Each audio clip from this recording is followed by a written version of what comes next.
예, 안녕하십니까. 오늘 강연 진행을 맡은 당진시청 문화체육행사기획단 행사기획팀장 박상구입니다. 먼저 강의 시작 전에 잠시 안내 말씀 드리겠습니다. 가지고 계신 휴대전화 전원을 꺼주시고 강연 중 동영상 촬영은 하실 수 없습니다. 또한 불편하시더라도 마스크는 강연이 끝날 때까지 계속 착용을 부탁드리겠습니다. 네, 대한민국 최초의 사제이자 2021 유네스코 세계기념인물로 선정된 김대건 신부 탄생 200주년을 기념하여 특별히 개최되는 인문학 강의 김대건 신부 클래스에 참석해 주신 여러분 감사드립니다. 오늘부터 4일간 각 분야의 기라성 같은 전문가들을 모시고 되도록 많은 분들이 현장에서 강연을 듣기를 고대하였으나 코로나19 확산으로 인하여 아쉽게 온라인 강연 위주로 진행하게 되었습니다. 그럼 강연을 맡아주실 강사님을 소개해 드리겠습니다. 랜선으로 떠나는 성지순례 바티칸을 만나다 라는 주제로 강연을 진행해 주실 박지훈 강사님입니다. 박지훈 강사님은 여행 도슨트로 활동하시면서 53개국 300여 도시를 여행하셨습니다. 유로 자전거 나라 로마팀 가이드를 역임하셨고 피카소 특별전, 미켈란젤로 특별전 등의 도슨트 경력과 EBS 세계 테마기행, JTBC 트래블러 등에 출연하여 많은 이목을 집중시켰습니다. 그럼 오늘 유익한 강의를 부탁드리면서 큰 박수로 박지훈 강사님을 모시겠습니다.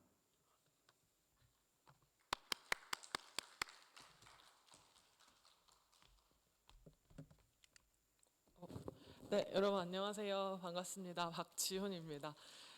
네, 이렇게 시기가 흉흉한데 와주셔서 너무 감사드리고요. 코로나로 인해서 지금 여행을 가지 못하고 있는 시간이 계속 지속이 되고 있는데 그 아쉬움을 조금 달래드릴 수 있는 시간이 되지 않을까라고 생각을 합니다. 그래서 김대건 신부 탄생 200주년을 기념해서 다양한 주제로 이제 네 분의 강사가 이제 하루씩 맡아서 진행을 하게 될 텐데 제가 오늘 그 첫날로 랜선으로 떠나는 바티칸을 준비를 해봤습니다. 사실 직접 가서 보면은 가장 좋겠습니다만 이렇게 눈으로 조금 힐링하는 시간을 가지실 수 있지 않을까 그렇게 생각을 하고요. 이제 뭐 다양한 사진들 그리고 제가 코로나 이후에 현지에서 공수받은 영상들 이런 것들이 섞여 있어서 심심하지 않게 보실 수 있을 거라고 생각을 합니다.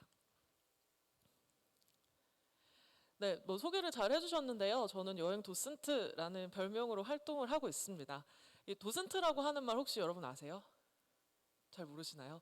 네, 미술관, 박물관에서 해설해주는 사람을 도슨트라고 이야기를 하는데 제가 뭐 로마와 바티칸에서 이제 다양한 문화 예술을 소개하는 일들을 하기도 했었고 또 지금은 이렇게 코로나가 터지기 전까지 제가 여행업을 했었어요. 그래서 소규모로 이제 이탈리아를 왔다 갔다 하는 일들을 했었는데 이름이 너무 박지훈이라서 너무 흔한 거예요. 그래서 도저히 찾을 수가 없어서 제가 별명을 한번 만들어 봤습니다. 그래서 많고 많은 나라를 여행을 했습니다만 이탈리아라고 하는 나라의 매력에 퐁당 빠져서 이제 로마와 바티칸을 정말 수백 번 오고 가면서 사람들에게 설명하는 일을 주로 했었어요. 그래서 이제 다른 강연보다는 좀 더 여행하는 기분으로 들으실 수 있지 않을까 그렇게 생각을 합니다. 그래서 저희가 아무래도 이제 김대건 신부님을 기념하기 위해서 이런 인문학 강연이 진행이 되다 보니까 아주 짧게 이야기를 하고 지나갔으면 좋겠습니다. 그래서 2019년에 유네스코에서 사람을 기념하기 위해서 인물을 지정을 하게 됐는데요. 그때 이제 우리나라 최초의 사제이셨던 김대건 신부님께서 지정이 되셨습니다. 그래서 김대건 신부님 말고 이제 다산 정약용 선생님도 이제 같이 이제 등재가 되어 있거든요. 그래서 그분이 또 당진 출신이세요. 그렇다 보니까 아무래도 당진에서 올 한 해 정말 이제 대대적으로 홍보도 하고 행사도 만들고 이렇게 강연도 준비를 하고 있습니다. 아이고. 네, 김대건 신부님은요, 천주교가 한국에 전해진 이후에 61년 만에 최초로 사제가 되셨습니다. 60년 동안 없었다는 것도 굉장히 신기하죠. 근데 이분께서 돌아가신 나이가요, 25살이에요. 그래서 굉장히 어린 나이에 돌아가셨고 실제로 많은 외국에서 활동을 하시다가 한국에 오셔서 이제 돌아가시기까지 그 짧은 시간 동안 우리나라의 이제 평등에 대해서 이제 설파를 하시고 또 우리나라의 많은 교육과 의료 이런 것들을 개선하기 위해 많은 노력을 기울이셨고 또 당진에서 출생하셨기 때문에 이렇게 우리가 짚어보고 지나가면 좋겠습니다. 사실 이제 천주교 신자분들은요 성지순례를 참 많이 하시게 되는데요. 이 천주교의 성지가 크게 3개, 3대 성지가 있다고 합니다. 그중 첫 번째는요, 아무래도 예수 그리스도가 나고 자라신 이스라엘일 테고요. 네, 두 번째로는요, 바로 로마입니다. 이 초대교회의 흔적이 남아 있고 또 바울과 베드로가 순교를 하면서 그 위에 교회가 세워진. 그래서 이제 수많은 이제 신자분들이 이제 로마를 향하고 있고요. 그리고 세 번째는 산티아고 데 콤포스텔라라고 하는 순례자의 길입니다. 그래서 그 3개 중에 우리는 오늘 바티칸으로 한번 떠나보도록 하겠습니다. 바티칸 혹시 나 가봤다 하시는 분 계세요? 되게 많으시네요 생각보다. 그래서 다녀오신 분들은 이제 좀 추억을 되살리는 시간, 그리고 아직 가지 않았다 하시는 분들은 이걸 보면서 예습하는 그런 시간을 가져보시면 좋을 것 같습니다. 저기 보이는 커다란 성당이요, 세계에서 가장 큰 성당인 성 베드로 대성당입니다. 저기 멀리 있고요. 지금 이 사진이 찍혀진 이 장소는요, 로마예요. 네, 바티칸은 굉장히 독특하게도 로마라고 하는 도시 안에 들어있는 도시국가입니다. 그래서 도시 안에 또 하나의 도시가 있는 곳이라고 생각을 하시면 되겠죠. 그래서 이름이요, 시국이에요. 네, 도시 국가. 그래서 치타델 바티카노라고 불리는 곳입니다. 0.44제곱킬로미터로 세계에서 가장 작은 나라 중에 하나입니다. 근데 저렇게 숫자로 적어 놓으면 우리가 잘 모르죠. 그래서 이제 굳이 비슷한 크기를 찾아보자면요, 여의도의 6분의 1 크기, 그리고 경복궁의 1.3배 크기, 그리고 에버랜드의 절반보다도 작습니다. 그러니까 하나의 나라가 한 곳에 놀이동산보다도 그 크기가 작다라고 하는 게 굉장히 독특하죠. 그리고 이곳은요, 시민권을 가진 사람이 1000명을 넘지 않습니다. 그리고 국가 원수는요, 교황님이고요. 그래서 성직자들과 바티칸을 지키는 이제 근위병들로 1000명 이하의 사람들이 시민권을 가지고 살아가는 굉장히 독특한 종교 국가다라는 것도 알아두시면 좋을 것 같습니다. 나라가 진짜 작아요. 그런데 그럼에도 불구하고 아주 강력한 영향력을 가지고 있고요. 전 세계에 가장 많은 대사를 파견하고 또 가장 많은 이런 사제들을 파견한 그런 영향력 있는 나라라고 말씀을 드릴 수 있겠습니다.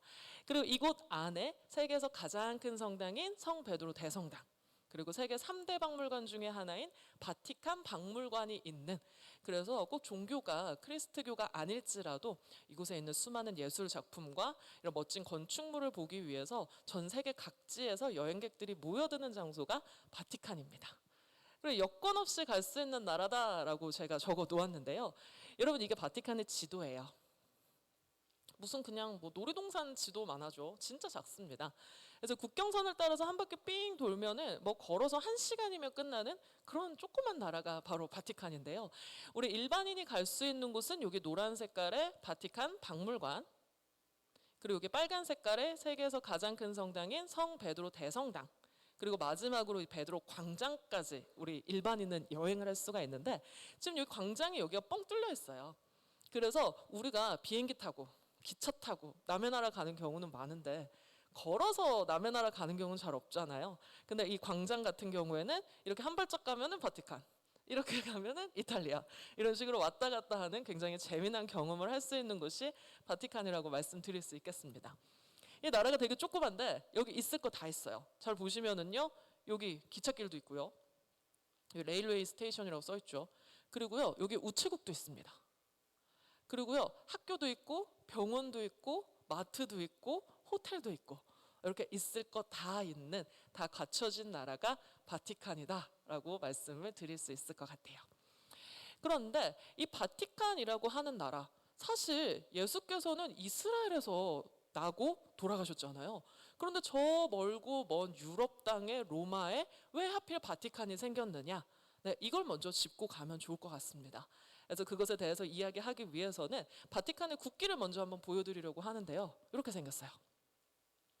우리가 많은 아는 국기들은 대부분 직사각형 모양으로 생겼는데 정사각형으로 되어 있죠. 네, 그리고 이제 금색깔로 왼쪽이 칠해져 있고요. 오른쪽에는 열쇠가 커다랗게 두 개가 교차하고 있습니다.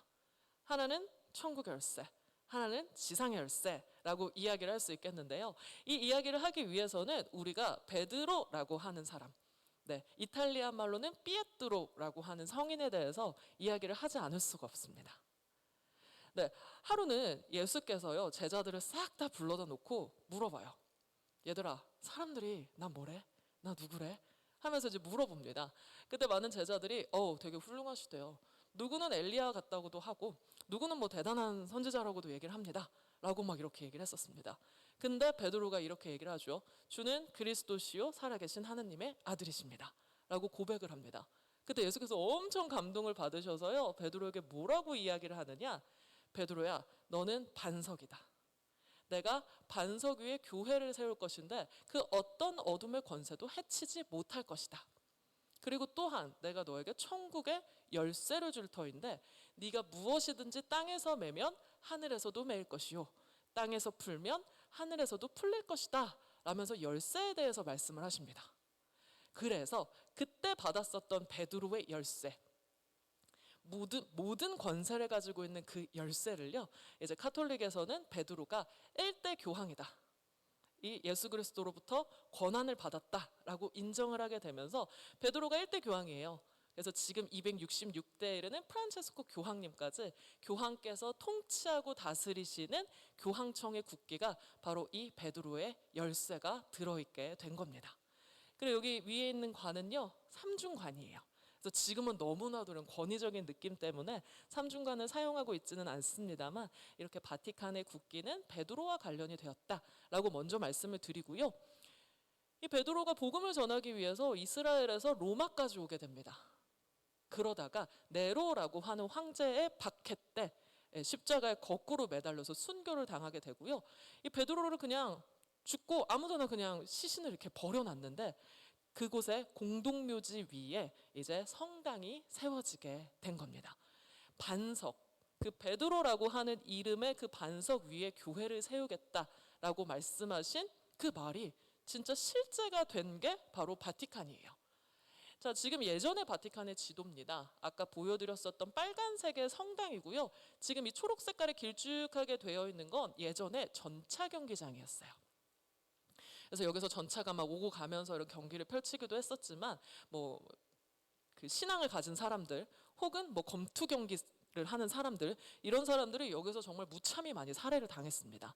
그때 베드로도 이제 여기서 죽고 여기에 이제 시신이 묻혔다라고 여겨지는 곳 위에 지금 세계에서 가장 큰 성당이 들어서게 된 거죠. 그래서 이제 수많은 신자들은요, 단순히 큰 성당이 있다 혹은 교황님이 계시는 곳이다라고 하는 그 의미 이상의 예수 그리스도께서 하신 그 말씀이 실제가 되었구나라는 그 감격을 가지고 이곳을 찾아온다라고 생각을 하시면 될 것 같고요. 그래서 지금 바티칸의 미술관에 가시면은 이 그림, 베드로가 십자가에 거꾸로 매달려서 바로 바티칸 이 자리에서 죽었다라는 의미의 그림도 만나보실 수가 있습니다. 그런데 이곳에 이렇게나 커다란 성당이 세워지게 된 거예요. 근데 처음부터 이렇게 큰 성당은 아니었었고요. 아주 작은 성당이었습니다. 그냥 베드로가 여기서 죽었구나라고 믿어지는 곳 위에 이제 초대교회 신자들이 그냥 뭐 돌 하나 얹어놓고 모여서 기도하고 그런 장소였었는데요. 이제 콘스탄티누스라고 하는 황제, 그 대제가 이제 크리스트교를 정식 종교로 인정을 해주게 되면서 이렇게 성당을 하나 세우게 됐습니다. 그런데 300년대에 이 성당을 세웠거든요. 그러다 보니까 뭐 시간이 지나면서 다 허물어지고 불타고 부서지고 이렇게 된 거예요. 그래서 율리우스 2세라고 불리는 교황께서 이제 새롭게 세계에서 가장 큰 성당을 짓기 시작한 게 지금의 성 베드로 대성당이다라고 말씀을 드릴 수 있겠습니다. 근데 여러분, 이분요 기억을 해두시면 좋을 것 같아요. 지금 바티칸에서 어쩌면 가장 중요한 교황님이십니다. 인상이 그렇게 썩 이렇게 온화하거나 인자하거나 그런 느낌은 아니죠. 이분은요 욕심이 정말 많았어요. 그래서 교황님인데 기도하고 뭐 말씀 전하고 이런 데보다는 갑옷을 입고 말 타고 나가서 전쟁에서 사람들을 찔러 죽이고 영토를 확장하는 데 관심이 많으셨고요. 그리고 문화 예술에도 너무 관심이 많아서 라파엘로라고 하는 예술가를 불러서 내 방 벽을 꾸미라고 하고, 그리고 미켈란젤로를 불러서 나의 기도실을 꾸미라고 하고, 그리고 자기 살아 생전에 세계에서 가장 큰 성당인 성 베드로 대성당을 지으라고 말씀하신 분이 바로 이 율리오 2세 교황님입니다. 그래서 이분은요 꼭 한번 기억을 해주십사라고 말씀을 드리고요. 이분이 너무너무 무서웠던 거예요. 그래서 이분의 명령을 거역을 할 수가 없었던 거죠. 그래서 그때 교황께서 활동하시던 그 시절에 부름을 받아서 바티칸에 왔었던 두 명의 예술가가 바로 오늘 우리가 깊이 이야기하게 될 이 두 사람입니다. 여기 어디냐면요, 바티칸 박물관의 입구예요. 가장 중요한 장소라고 할 수 있겠죠. 무세이 바티칸이 바티칸 박물관이란 뜻입니다. 거기 위에 우리가 아까 얘기했었던 교황님을 상징하는 십자가가 교차해 있고 삼중관이 있어요. 그러면 이거 교황령이구나, 교황님의 영토구나, 이렇게 알아보시면 되고요. 이 양옆에 두 명의 사람이 있습니다. 왼쪽에 있는 사람은요 망치를 들고 악성 곱슬머리에 코가 주저앉은 조금 못생긴 사람. 이 사람은요 조각가 미켈란젤로입니다. 그리고 오른쪽에 있는 사람은요 곱게 생겼죠. 곱상한 얼굴에 단발머리를 하고 우리를 그윽하게 바라보고 있는 사람. 이 사람은요 화가 라파엘로였습니다. 둘은요 뭐 사진은 조금 이렇습니다만 7살 정도 차이 났었고요. 굉장히 서로가 서로를 견제하고 경쟁했었어요. 그리고 최고의 천재들입니다. 이 두 명의 천재가 이 바티칸에 와서 서로 지지고 볶고 싸우면서 경쟁하면서 예술혼을 불태웠었던 장소가 오늘 우리가 이야기하게 될 바티칸이다 라고 말씀을 드려보고요. 우리 본격적으로 안으로 들어가 보도록 하겠습니다. 네, 여기 오른쪽에 있는 건물이 바티칸에서 처음 만나게 되는 그림들이 있는 피나코테카라고 하는 회화관이고요. 그 앞에 정원들을 쭉 지나서 저 끝에 보이는 게 이제 세계에서 가장 큰 성당인 성 베드로 대성당입니다. 꽤나 멀리 있죠. 이 보이는 장소 모두가 바티칸 박물관이라고 보시면 되겠는데요. 네, 이 바티칸 박물관이 세계 3대 박물관이다라고 말씀드렸잖아요. 네, 뭐 전 세계에 수많은 박물관들이 있습니다만 이곳은 처음 세워질 때 교황궁으로 만들어지게 되면서 이제 교황님이 뭐 돌아가시고 또 뭐 새로운 분이 뽑히시고 할 때마다 증축되고 개축되고 신축되고 하면서 건물 자체로도 역사를 담고 있는 곳입니다. 그리고 뭐 루브르 박물관, 영국 박물관, 뭐 다양한 소장품이 있는 큰 박물관들 뭐 솔직히 다 약탈해오고 뭐 이렇게 훔쳐오고 이런 것들이 많죠. 그런데 여기는 다 합법적으로 교황께서 예술가들 시켜서 그리라고 하고 선물 받고 직접 주문하시고 한 작품들이 있는 조금은 양심적인 박물관이다라고 말씀을 드릴 수 있겠습니다. 그래서 이제 그림들이 모여 있는 이 곳에는요 시대 순서대로 작품을 보실 수 있게끔 작품들이 전시가 돼 있어요. 그래서 나 그림 몰라, 예술 관심 없어 하시는 분들도 그냥 이게 슬슬 걸어가면서 작품을 보기만 해도 모든 것들이 고대, 이집트, 메소포타미아부터 뭐 중세, 근세, 현대, 그리고 지금 이 순간에 이르기까지 작품들이 다 시대 순서대로 전시가 되어 있어요. 그래서 그것도 유념하고 보시면 더 좋을 것 같습니다. 그래서 이 작품은요 바티칸 박물관에서 최초로 만나게 되는 최후의 심판이라고 하는 작품입니다. 네, 최후의 심판, 내용 너무 쉽죠. 똑바로 살지 않으면 심판받게 될 것이다 라는 겁니다. 예전에는 사람들이 글을 읽지 못하고 말이 통하지 않고 이럴 것을 대비해서 그림을 통해서 이제 그리스도교의 교리를 전파하기 위한 목적으로 이런 그림들이 많이 그려졌어요. 그래서 내용도 너무 쉽습니다. 이렇게 가난한 사람한테 먹을 것 갖다 주고 갇혀있는 사람 위로해서 방문해서 위로해주고 하면 이렇게 십자가를 따라서 천국에 가게 될 것이다 라는 누가 봐도 알아볼 수 있는 내용을 담아서 그림을 그렸습니다. 근데 지금 보시면요 사람들의 표정이 굉장히 근엄해요. 감정이 배제되어 있는 것 같죠. 그리고 다들 이제 금색깔의 후광을 두르고 우리를 바라보고 있는데 사람들이 굉장히 평면적이고 감정도 없어 보이고 그냥 스티커 붙여놓은 것처럼 그렇게 그려져 있습니다. 왜냐? 이들은 성경 속에 등장하는 존엄한 존재이기 때문에 감정이 배제가 되어 있어요. 요렇게요. 그리고 금을 많이 사용을 했습니다. 이 시대를 바로 중세라고 이야기를 합니다. 네, 중세는요 그리스도교의 영향력이 굉장히 강했기 때문에 자칫 잘못해서 그림을 그리거나 조각을 만들게 된다면 우상을 만들었다, 우상 숭배다라고 여겨져서 굉장히 위험해질 수가 있었어요. 그래서 현실과 사실과 비슷하면 비슷할수록 우상이라 여겨질 수가 있었기 때문에 일부러 조금 못 그렸었던 시대가 중세라고 보시면 되겠습니다. 그리고 이제 그리스도교의 신성과 거룩함을 강조하기 위해서 금을 많이 사용했었던 게 이제 중세 시대예요. 왜 금을 사용했을까? 변치 않는 가치, 영원한 진리를 표현하고 그 초월적인 세계를 나타내는데 이 반짝반짝하고 변치 않는 금이 굉장히 효과적이었겠죠. 그래서 이제 중세라고 하는 시대에는 이렇게 금을 많이 사용을 했었구나 정도도 기억을 해보시면 좋겠습니다. 그러다가 시간이 지나서요, 이 조토라고 하는 사람이 등장한 다음부터는 이제 그림이 조금씩 달라지기 시작합니다. 조토가 그린 그림을 제가 한번 보여드릴게요. 이렇게 미술관에 들어가면요, 커다란 제단화가 있습니다. 자, 금칠이 되어 있는 거는 아까 보셨었던 그림이랑 조금 비슷하긴 한데요. 이 그림이 어떻게 다르느냐? 아까 그렇게 평면적으로 스티커처럼 막 붙어 있었던 사람들의 모습이 아니라 사람이 옷 속에 몸이 있구나, 이 사람이 살아있구나 라는 것을 느낄 만큼 생생하게 그려지기 시작합니다. 그래서 중세 때는 그리스도교의 영향력이 너무 강해서 인간적인 것을 배제하면서 그림을 그렸었다라고 하면은요, 이제 조금 더 시간이 지나서 다시금 인간이 중요해지고 인간을 인간답게 그리고 내 눈앞에 보이는 것을 사실적으로 그릴 수 있는 새로운 시대가 열리게 되는데, 그때를 우리가 조금 멋있는 말로 르네상스라고 이야기를 합니다. 그래서 르네상스 시대에 그려진 그림은요 굉장히 자연스러워요. 아까 전에 봤었던 그림과 다르게 이제 뭔가 살아있는 사람처럼 느껴지시죠. 그리고 지금 옷 속에 몸이 있구나라는 게 느껴질 만큼 생생합니다. 그리고 지금 인물들 볼에 이제 볼터치 뽀얗게 들어가 있는 거 보이시죠? 이제 사실적으로 그려도 인간답게 그려도 괜찮은 시대가 열렸음을 보여주고 있습니다. 그래서 이 조토라고 하는 화가를요 한번 기억을 해보시면은요, 이 사람이 르네상스 시대에 그림을 어마어마하게 잘 그렸었던 사람이거든요. 근데 지금 이 그림 안에 한 사람이 하얀 색깔 옷을 입고 이 제단화를 들고 있는 모습으로 그려져 있습니다. 이렇게요. 가운데 보이세요?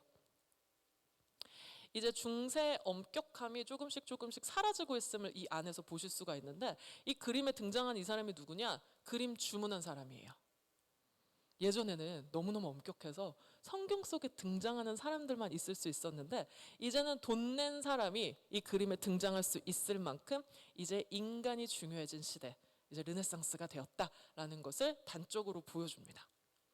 그래서 조토라고 하는 사람은요, 이제는 이게 파도바라고 하는 곳에 그려진 그림인데요, 굉장히 사실적으로 그림을 그립니다. 그래서 이제 금칠이 사라지고 파란 하늘이 등장을 하면서 이제 인간이 살아가고 있는 이 세계가 얼마나 아름다운지, 그리고 사람들이 둘러앉은 이 모습, 등을 돌리고 있죠. 이제 자연스러운 장면들을 화폭에 담아냅니다. 그래서 이게 중세시대 때 그려진 그림들, 공간이 무시되고 사람들의 감정이 배제되고 개성 없는 사람들이 있었다라고 한다면, 이제 조토라고 하는 사람이 등장을 하면서 각각의 개인이 개성을 가지고 좀 더 자연스럽고 아름답고 인간적으로 그려지기 시작한 르네상스가 열렸구나라는 것을 알 수 있고요. 이 조토 덕분에 나중에 이런 레오나르도 다빈치의 최후의 만찬과도 같은 그림이 등장하게 됐구나 정도도 기억을 해두시면 좋을 것 같습니다. 사실 아까 전에 금칠 가득했었던 그림을 생각을 해보면요, 굉장히 근엄해요. 그런데 지금 조토라고 하는 사람이 그린 이 예수님을 한번 보실까요? 지금 이 사람들이 성전을 더럽히고 있어요. 이제 거룩하고 신성해야 할 이 성전에서 물건을 사고 팔고 돈 바꾸는 사람들을 보고 지금 예수님이 화가 나서 지금 주먹질하고 있는 모습입니다. 이전까지는 상상할 수도 없었던 너무나도 인간적이고 우리 주변에서 볼 법한 모습이죠. 이런 식으로 이제 무조건 뭔가 강압적이고 위험 있는 그림 대신에 이제 사람들에게 가까워지는 그림이 그려지기 시작했었던 때가 르네상스구나 라는 거를 기억을 해두시면 좋을 것 같습니다. 네, 이 르네상스라고 하는 아름다운 시대, 그 시대에 참 이름을 날렸었던 화가가 이 라파엘로 산치오라고 하는 아까 보셨었던 그 화가예요. 이 친구는요, 이 친구라고 하면 좀 그런가요? 이분은요, 그림이야말로 진짜 예술이라고 생각을 했습니다. 왜냐하면 하나님이 만든 이 아름다운 세상의 이 색채를 화폭에 표현하는 거야말로 진짜다라고 생각했기 때문에 이 돌로 막 조각해서 막 손가락 다치고 먼지 날리고 이런 조각 별로야라고 생각했었던 사람이에요. 근데 정말 색을 곱고 아름답게 잘 썼었던 사람이 라파엘로입니다. 그래서 여러분 바티칸에 가시면은요, 이 라파엘로의 그림을 시대 순서대로 많이 만나보실 수가 있습니다. 지금 이 그림은요, 라파엘로가 이제 성모께서 승천하셔서 예수께로부터 관을 받고 있는 성모의 대관식이라고 하는 그림을 그렸는데, 이 몇 살 때 그렸냐? 19살 때 그렸어요. 고딩이 이렇게 그린 겁니다. 굉장하죠. 아름다운 색채, 이 완벽한 구도, 이런 식으로 조화, 비례, 균형, 대칭, 원근법 이런 것들 딱딱 맞아 떨어지게 그림을 참 잘 그렸었던 사람이 라파엘로예요. 그래서 이제 또 9년이 지난 다음에 이제 그림이 좀 더 아름답고 자연스러워지고 이제 원근법까지 들어가면서 그림을 그렸고요. 그리고 이제 37이 되던 해에 그린 작품이 바로 이 그리스도의 변형이라고 하는 작품입니다. 아이고, 영상으로 보여드리려고.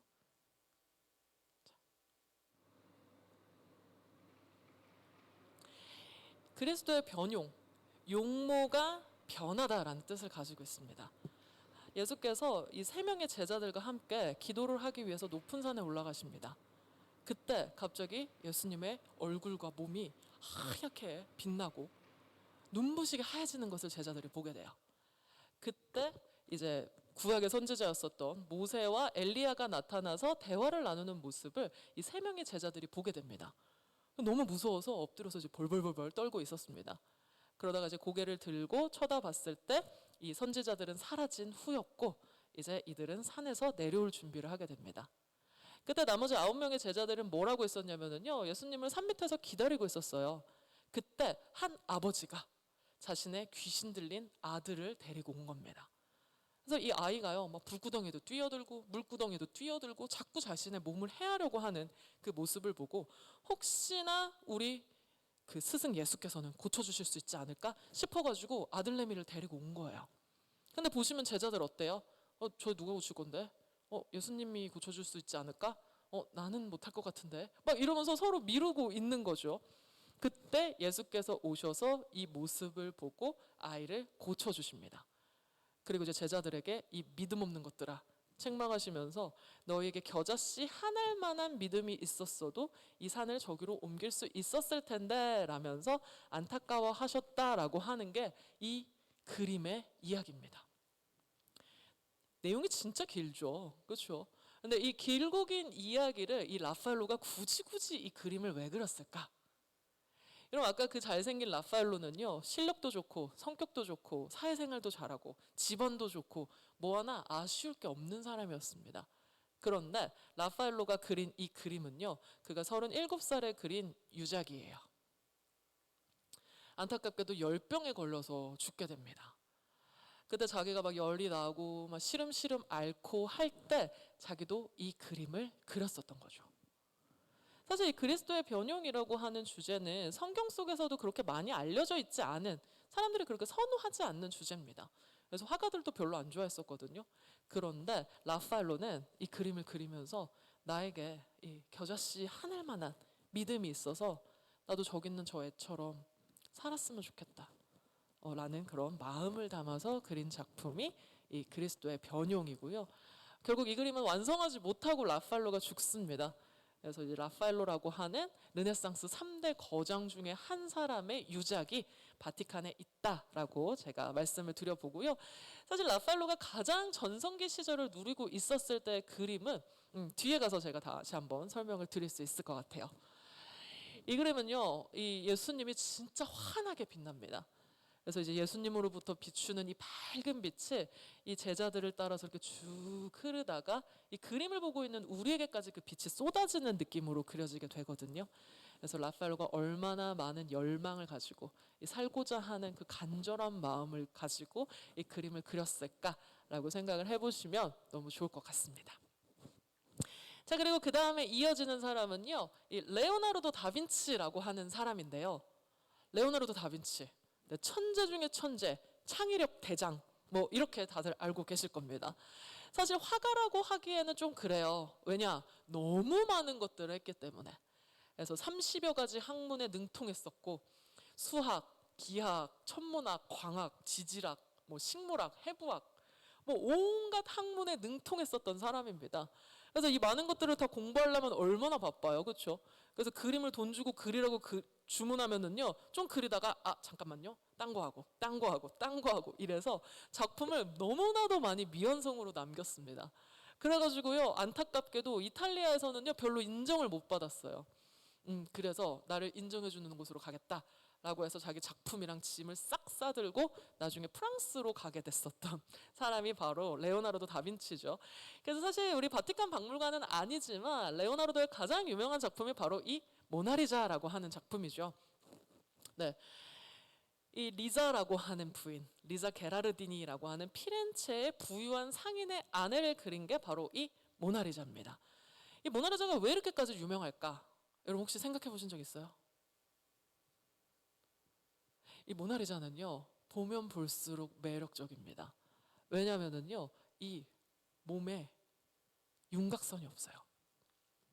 레오나르도 다빈치는 자신이 직접 실험과 관찰을 한 결과를 가지고 그림을 그렸었던 사람이다 보니까 우리 몸에 윤곽선이 없다는 사실을 깨닫습니다.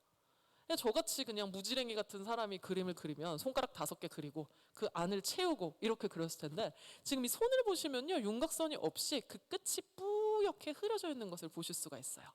왜냐? 우리 몸은 면의 연속으로 이루어져 있기 때문에. 네, 그래서 일부러 그 끝을 흐리고 뿌옇게 하는 스푸마토라고 하는 기법으로 그림을 그리다 보니까 우리가 사람의 감정을 알 수 있는 이 눈꼬리와 입꼬리가 뿌옇게 되면서 지금 이 여인이 좋다는 건지 싫다는 건지 웃는 건지 우는 건지 우리가 알 수 없다는 거죠. 그러다 보니까 굉장히 신비롭게 느껴지는 게 바로 이 모나리자입니다. 그리고 손도요, 이 스푸마토 기법을 사용을 해서 굉장히 입체적으로 보이죠. 그래서 사실 루브르 박물관에 다녀오신 분들은 이렇게 사람이 많아가지고 제대로 보이지도 않고 그나마 방탄 유리 뒤에 숨어 있고 해서 많이 실망들을 하시는데요. 그냥 우리가 여기서만 봐도 이 모나리자가 이 배경에서 튀어나와서 홀로그램처럼 둥둥둥둥 떠 있는 것 같은 입체감을 여러분이 느끼실 수가 있습니다. 그래서 나중에 코로나 끝나고 루브르에 가시면은요, 진짜 입체적이네, 레오나르도 대단하네 라고 이렇게 보시면 되겠는데요. 이런 레오나르도 다빈치의 작품은 프랑스에 되게 많아요.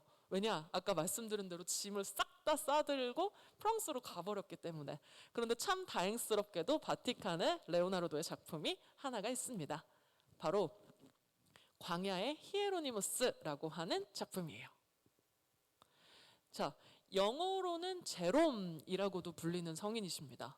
이분은요, 그리스어로 돼 있었던 50여 그 성서를요, 라틴어인 불가타 성서로 번역을 하신 분이에요. 혼자서 성경을 번역하려니 얼마나 힘들어요, 그렇죠?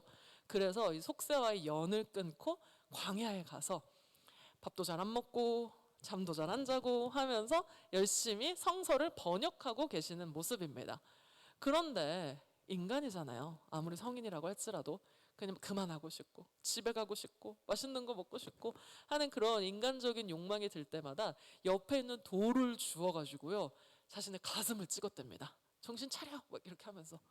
자, 그럼 우리는 진짜 너무 대단하시다 막 이렇게 생각을 할 텐데, 레오나르도는 과학자다 보니까 그래? 이렇게 돌을 주워서 가슴을 막 찍으면 그 팔의 근육은 어떻게 됐을까라는 게 궁금했던 거예요. 보시면은 이렇게 목과 쇄골과 어깨로 빠져나가는 이 근육을 굉장히 섬세하게 표현을 했습니다. 실제로 죽은 사람의 몸을 해부하면서까지 해부학을 연구했었던 사람이 레오나르도 다빈치거든요. 그래서 이렇게 머리 그리고 목 그리고 쇄골 그리고 하다가 그래? 하고서 궁금증이 해소가 됐나 봐요. 그래서 그리다가 만 작품이 바로 이 광야의 히에로니무스라고 하는 성인입니다. 잘 보시면 옆에 이렇게 사자가 있잖아요. 하루는 이 히에로니무스 성인이 이 성경을 번역하고 있다가 사자가 갑자기 나타나서 발을 턱 하고 내밀었대요. 깜짝 놀랐겠죠. 근데 그 발에 커다란 가시가 박혀 있었답니다. 그래서 그 가시를 빼줬더니 그 곁을 떠나지 않고 평생토록 지켜줬다라고 하는 이야기가 전해지고 있기 때문에 이 히에로니무스 성인의 상징이 바로 이 사자입니다. 그래서 여러분, 아까 제가 베드로는 열쇠를 가지고 있어요 라고 말씀드렸잖아요. 이런 식으로 성경 속에 등장하는 사람들은 각각 자신을 상징하는 상징물이 나옵니다. 이것을 그림 속 상징이라고 해서 도상이라고 얘기를 하는데요. 자, 여기 이렇게 사자가 있었죠. 아까 라파엘로 그림에서도 여러분 이 히에로니무스 성인이 있었어요. 제가 앞으로 가서 보여드릴게요. 자, 바로 여기입니다. 여기서 여러분 사자 찾아보세요. 여기 보이세요? 사자가 있죠. 자, 그리고 사자를 데리고 있는 이분이 바로 히에로니무스 성인이십니다. 자, 그래서 여러분 이렇게 성경을 주제로 한 그림은요, 인물들을요 우리가 찾을 수가 있어요. 그래서 이 레오나르도 다빈치가 그린 작품 속에 등장하는 히에로니무스 성인도 여러분이 한번 기억을 해보시면 좋을 것 같습니다.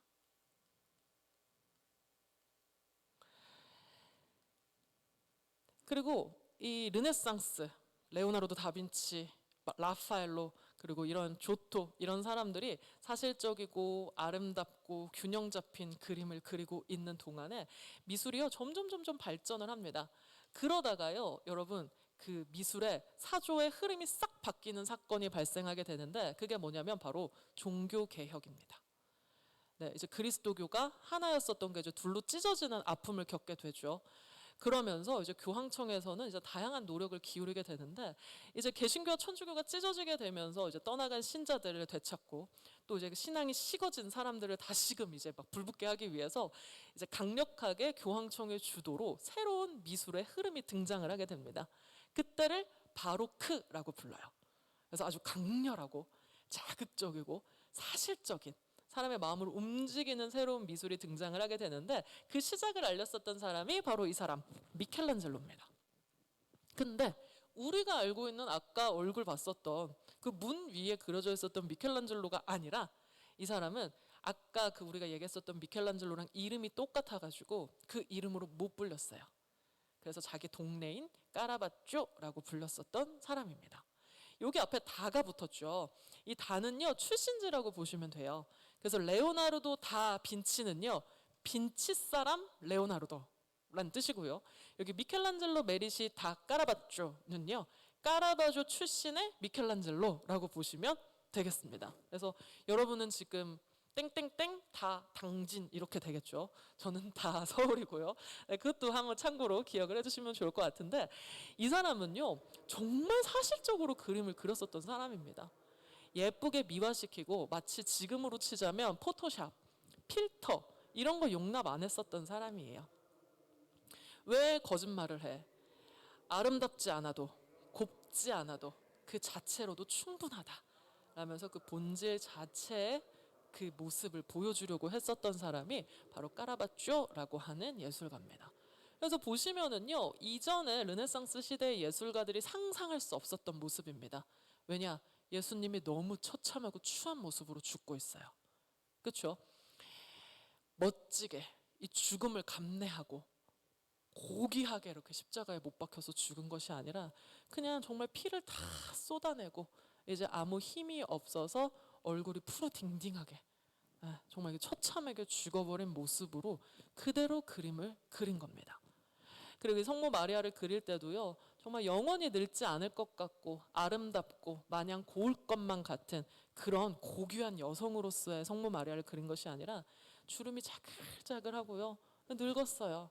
그리고 이 아들이 죽어서 그 슬픔을 이기지 못해서 그 얼굴에 손도 대지 못하고 아이고 내 새끼 아이고 어떡해 하면서 바라보고 있는 너무나도 인간적이고 사실적인 모습으로 이 까라바쪼라고 하는 사람이 그림을 그린 겁니다. 그래서 지금 이 예수님의 시신을 안고 있는 이 두 명의 사람들 보시면은요 코가 빨간 거 보이세요? 예전 같았으면은요 이들도 그냥 예수님의 죽음 부활을 기다리면서 담담하게 그냥 시신을 옮기는 사람들로 그려졌을 거예요. 근데 지금 보시면 코가 빨갛다는 건 뭐예요?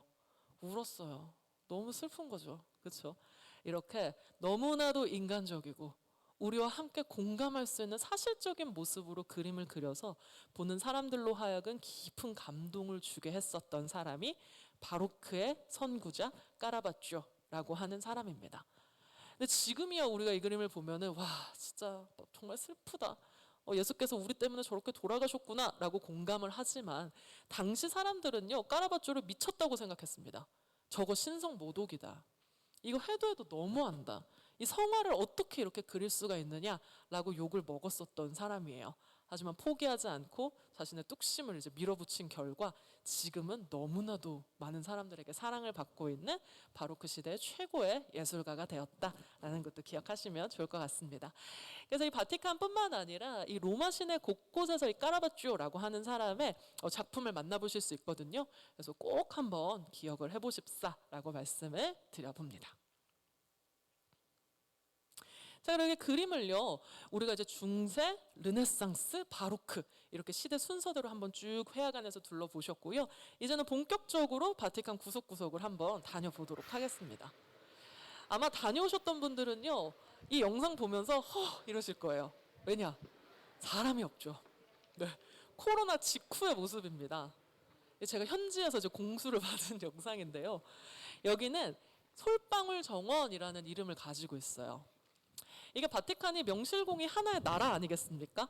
이 나라의 나무가 사철 푸른 소나무입니다. 왜요? 늘 푸르다는 거, 변치 않는다는 거. 이게 바로 진리를 의미하기 때문인데요. 그래서 이 소나무의 열매인 솔방울, 그 상징물을 가져다 놓은 이곳이 솔방울 정원이라는 곳인데요. 사실 지금은 우리가 예쁜 정원이네 라고 생각하지만 여기에 역대 교황님들이 왔다 갔다 했었고 수많은 성인들이 들락날락했었고 내가 앉아 있었던 그 자리가 미켈란젤로가 잠깐 앉아서 쉰 공간이고 또 내가 이렇게 걸어다니는 길이 라팔로가 걸어다녔었던 그 길이다라고 생각을 한다면 이 다른 미술관과는 조금 더 다른 또 특별한 의미를 가지고 있는 곳이 바티칸이라고 말씀드릴 수 있을 것 같아요. 지금 보고 계시는 이 솔방울 뒤에 있는 이 커다란 노란 색깔 건물에 우리 바티칸 박물관의 역사가 시작되도록 한 아주 귀한 조각이 있습니다. 바로 이거예요. 바로 이 라오콘입니다. 영상이에요. 느리지만.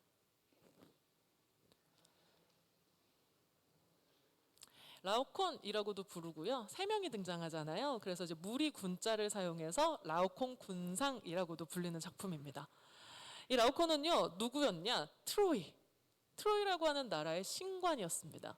신관이라고 하면은 신의 예언을 듣고 또 사람들에게 전해주는 그런 역할을 했었던 사람인데요. 이 라오콘은 트로이 목마 안에 사람들이 가득 들어있어서 그 목마를 트로이에 들여놓는 순간 우리는 멸망한다라는 사실을 알고 있었던 사람입니다.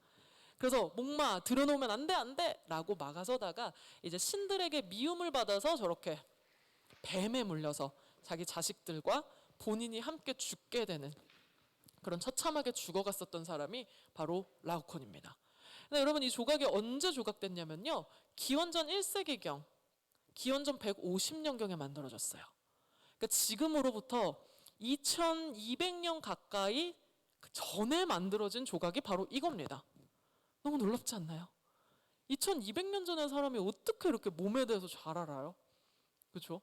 이 근육 갈라진 거, 이 식스팩, 이 갈비뼈 사이사이로 살 들어가는 거, 그리고 뱀이 물어서 그 독이 퍼지면서 막 꿈틀거리는 그 근육들, 그리고 팔뚝을 따라서 흐르는 핏줄들, 그리고 보시면요 오른발에 힘이 꽉 들어가 있는 것까지 느껴질 만큼 너무나도 절묘하게 만들어진 게 바로 라오콘입니다. 그래서 얼굴도 보시면은 막 고통이 가득하잖아요. 근데 이 조각은요 기원전 1세기경에 만들어진 다음에 로마 사람이, 그러니까 고대 로마의 플리니우스라고 하는 사람이 이 조각에 대해서 상세하게 적어놨어요. 이 조각 진짜 대박이다, 3명의 조각가가 합심해서 만든 너무나도 멋진 조각이다 라고 기록이 남겨져 있었는데 이 조각이 감쪽같이 사라졌습니다. 아무래도 이제 중세시대 때 이런 조각은 우상이다, 이단이다 라고 여겨져서 부수거나 땅속에 파묻어 놨었겠죠. 그런데 시간이 지나고 마침 이렇게 고대의 문화를 다시 재생시키고 부활시키려고 하는 르네상스 시대 때 이 조각이 딱 발굴이 된 거예요. 그때 근데 이 조각을 들고 왔었던 사람이 누구냐면요, 우리 아까 보셨었던 율리오 2세 교황님 생각나세요? 그 욕심 많은 교황님. 그 교황님이 이거를 가져다가 바티칸에다가 가지고 온 겁니다. 그러니까 거의 1000년의 세월 동안 사람들이 기다리고 보고 싶고 전설로 들었었던 그 라오콘을 우리 같은 사람들은 이걸 교황청에 갖다 놓으니까 볼 수가 없는 거예요. 지금으로 치자면 청와대에 있으니까 우리는 못 보는 거죠. 그 사람들이 막 국민청원하고 보여달라고 하면 난리를 치고, 시민들이 이 라오콘을 보고 싶어서 밤잠을 설쳤다라는 기록이 남아 있습니다. 근데 그러다 보니까 이제 교황께서 그래, 이거 같이 볼까? 나만 보지 말고 이 좋은 거 우리 함께 볼까? 라고 하면서 1506년부터 이 라오콘을 대중에게 공개합니다. 네, 그러면서 지금 우리가 자유롭게 드나들 수 있는, 2만 원만 내면 들어갈 수 있는 바티칸 박물관의 역사가 시작이 된, 너무나도 고마운 조각이에요. 그래서 미켈란젤로가 사실 엄청 콧대 높은 예술가였거든요. 네, 나는 신과 나, 이 세상에 둘밖에 없다라고 생각했었던 사람인데, 그럼에도 불구하고 이 라오콘을 발굴할 때 미켈란젤로가 가서 꺼내오거든요. 내가 뛰어넘을 수 없는 단 하나의 산이다 라면서 극찬했었던 작품이 바로 이 라오콘이에요. 멋있습니다. 그래, 이 라오콘과 비슷한 시기에 만들어졌을 것이라고 추정하는 게 이 토르소라고 하는 장르의 시작이 된 벨베데레의 토르소입니다. 이 벨베데레라고 하는 말은요, 아까 보셨었던 뭐 라오콘, 그리고 이 토르소가 소장되어 있는 정원의 이름이고요. 이 토르소라고 하는 말은 잔가지를 쳐낸 통나무란 뜻을 가지고 있습니다. 그래서 머리와 팔다리가 없이 몸통만 있는 조각을 토르소라고 해요. 그래서 약간 의류나 패션에 관심 있으신 분들은 마네킹 중에도 이렇게 몸통만 있는 거를 토르소라고 한다라는 것을 알고 계신 분도 계실 겁니다. 근데 문제가 뭐냐? 이 머리가 없고 몸통만 있으니까 누군지를 모르는 거죠. 너무 멋있기는 한데 누군지, 누가 만들었는지, 왜 만들었는지 알 수가 없는 거죠. 그래서 이제 수많은 예술가들이 누굴까라고 생각하는 작품입니다. 그래서 예전에는요, 지금 잘 보시면은 이렇게 동물의 가죽을 깔고 앉아 있어요. 보이시죠? 이렇게 발이 달렸죠.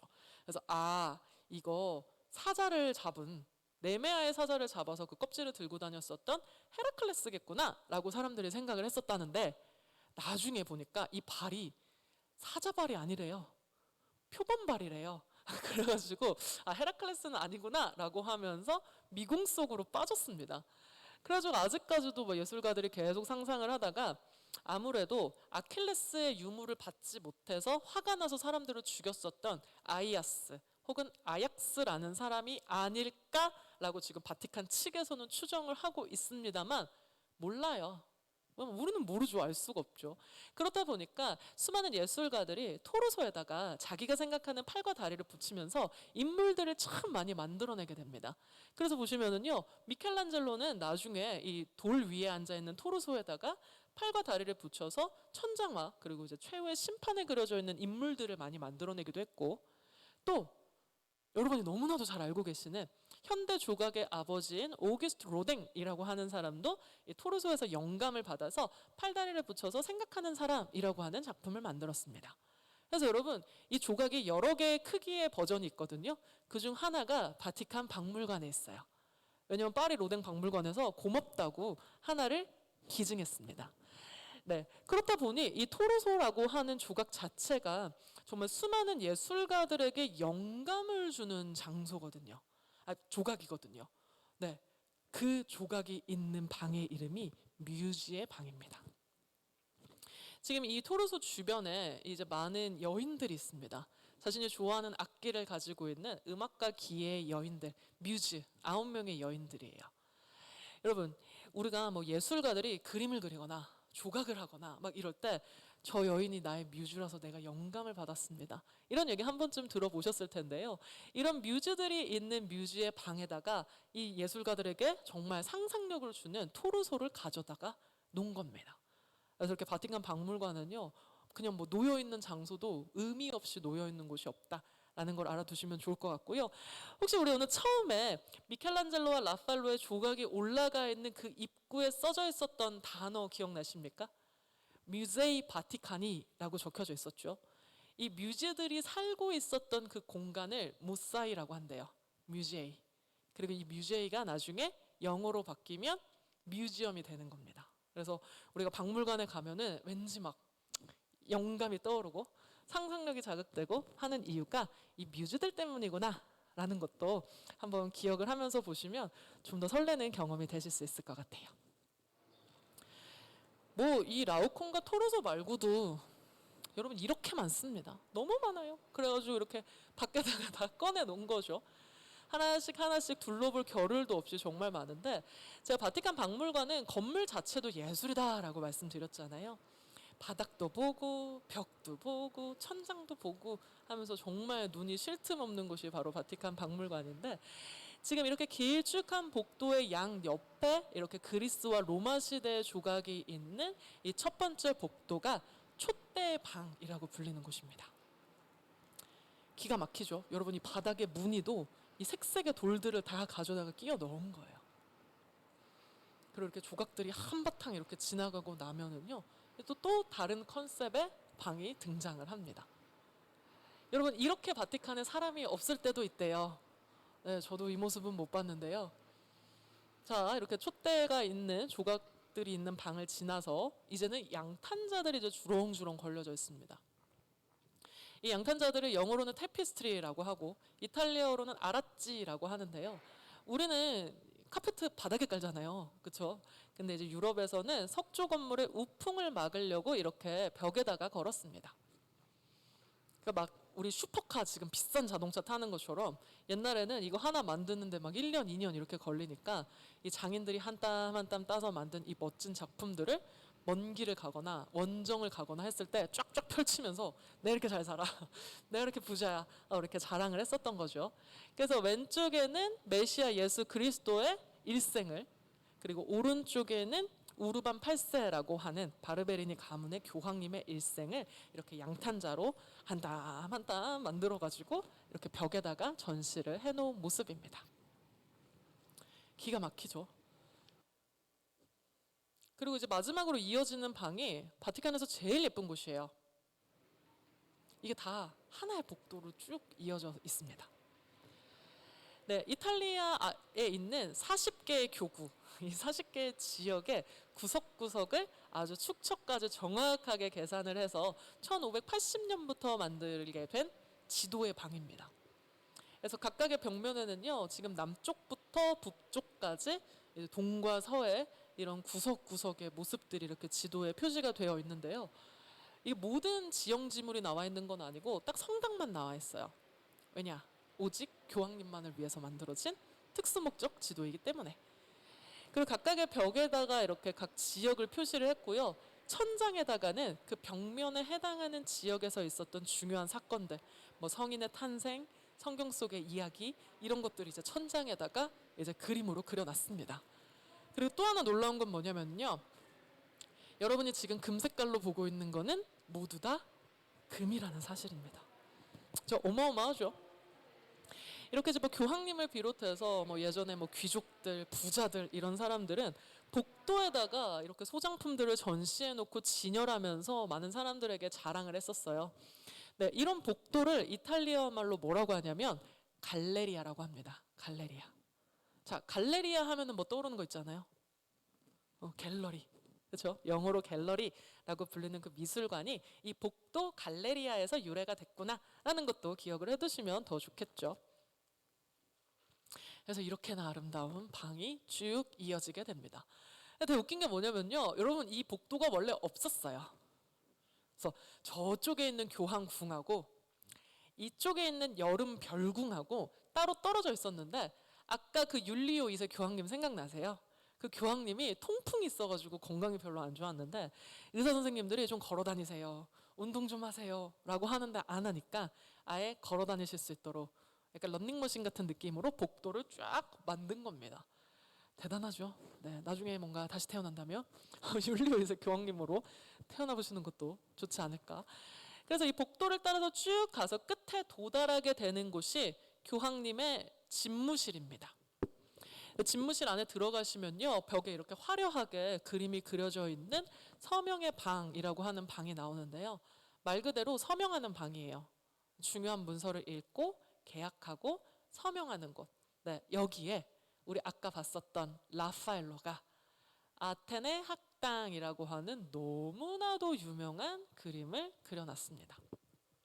이 그림은 아마 여러분 한 번씩은 다 보시지 않았을까 그렇게 생각을 해요. 네, 플라톤이라고 하는 철학자가 세계 최초로 만들었을 것이다 라고 추정하는 아카데미아가 바로 그 배경입니다. 잠시만요. 그래서 아카데미아예요. 지금 저기 뒤에 배경은 어디냐면요. 당시 건설 중이었었던 성 베드로 대성당이에요. 그래서 아직 건설 중이라서 위에 뚜껑이 지금 천장에 안 올라가 있는 거 보이시죠? 네, 이 베드로 대성당에 수많은 천재 중의 천재들, 이 고대의 현인들이 이곳에 다 모여 있습니다. 지금 50명의 사람들이 넘게 이곳에 모여 있거든요. 그런데 이 르네상스 시대의 그림에 중요했었던 조화, 비례, 균형, 대칭, 원근법 이런 것들이 딱딱 맞아 떨어지기 때문에 굉장히 정갈한 느낌을 주고 있습니다. 자, 그림의 중앙에는 두 명의 사람이 있어요.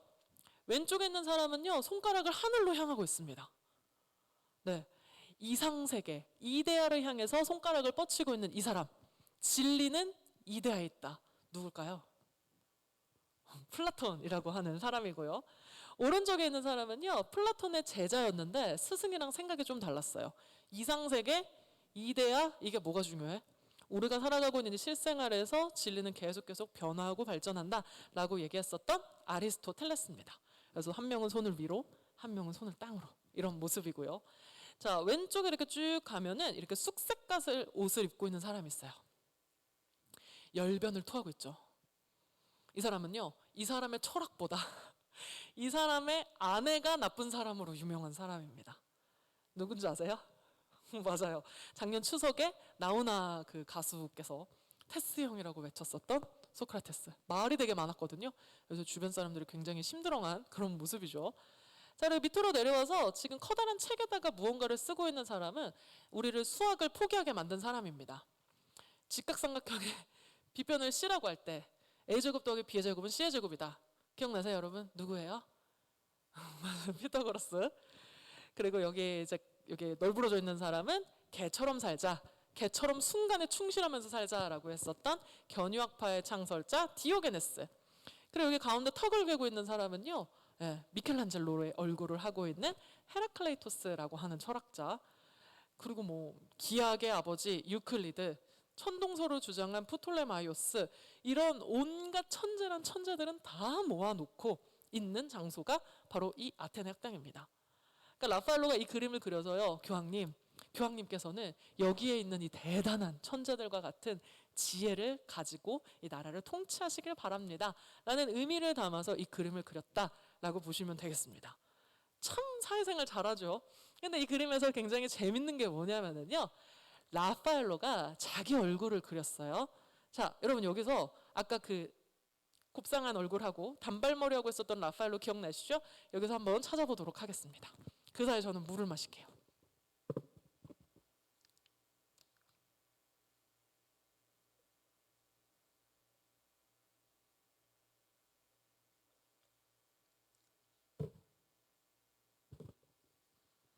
여러분 찾으셨나요?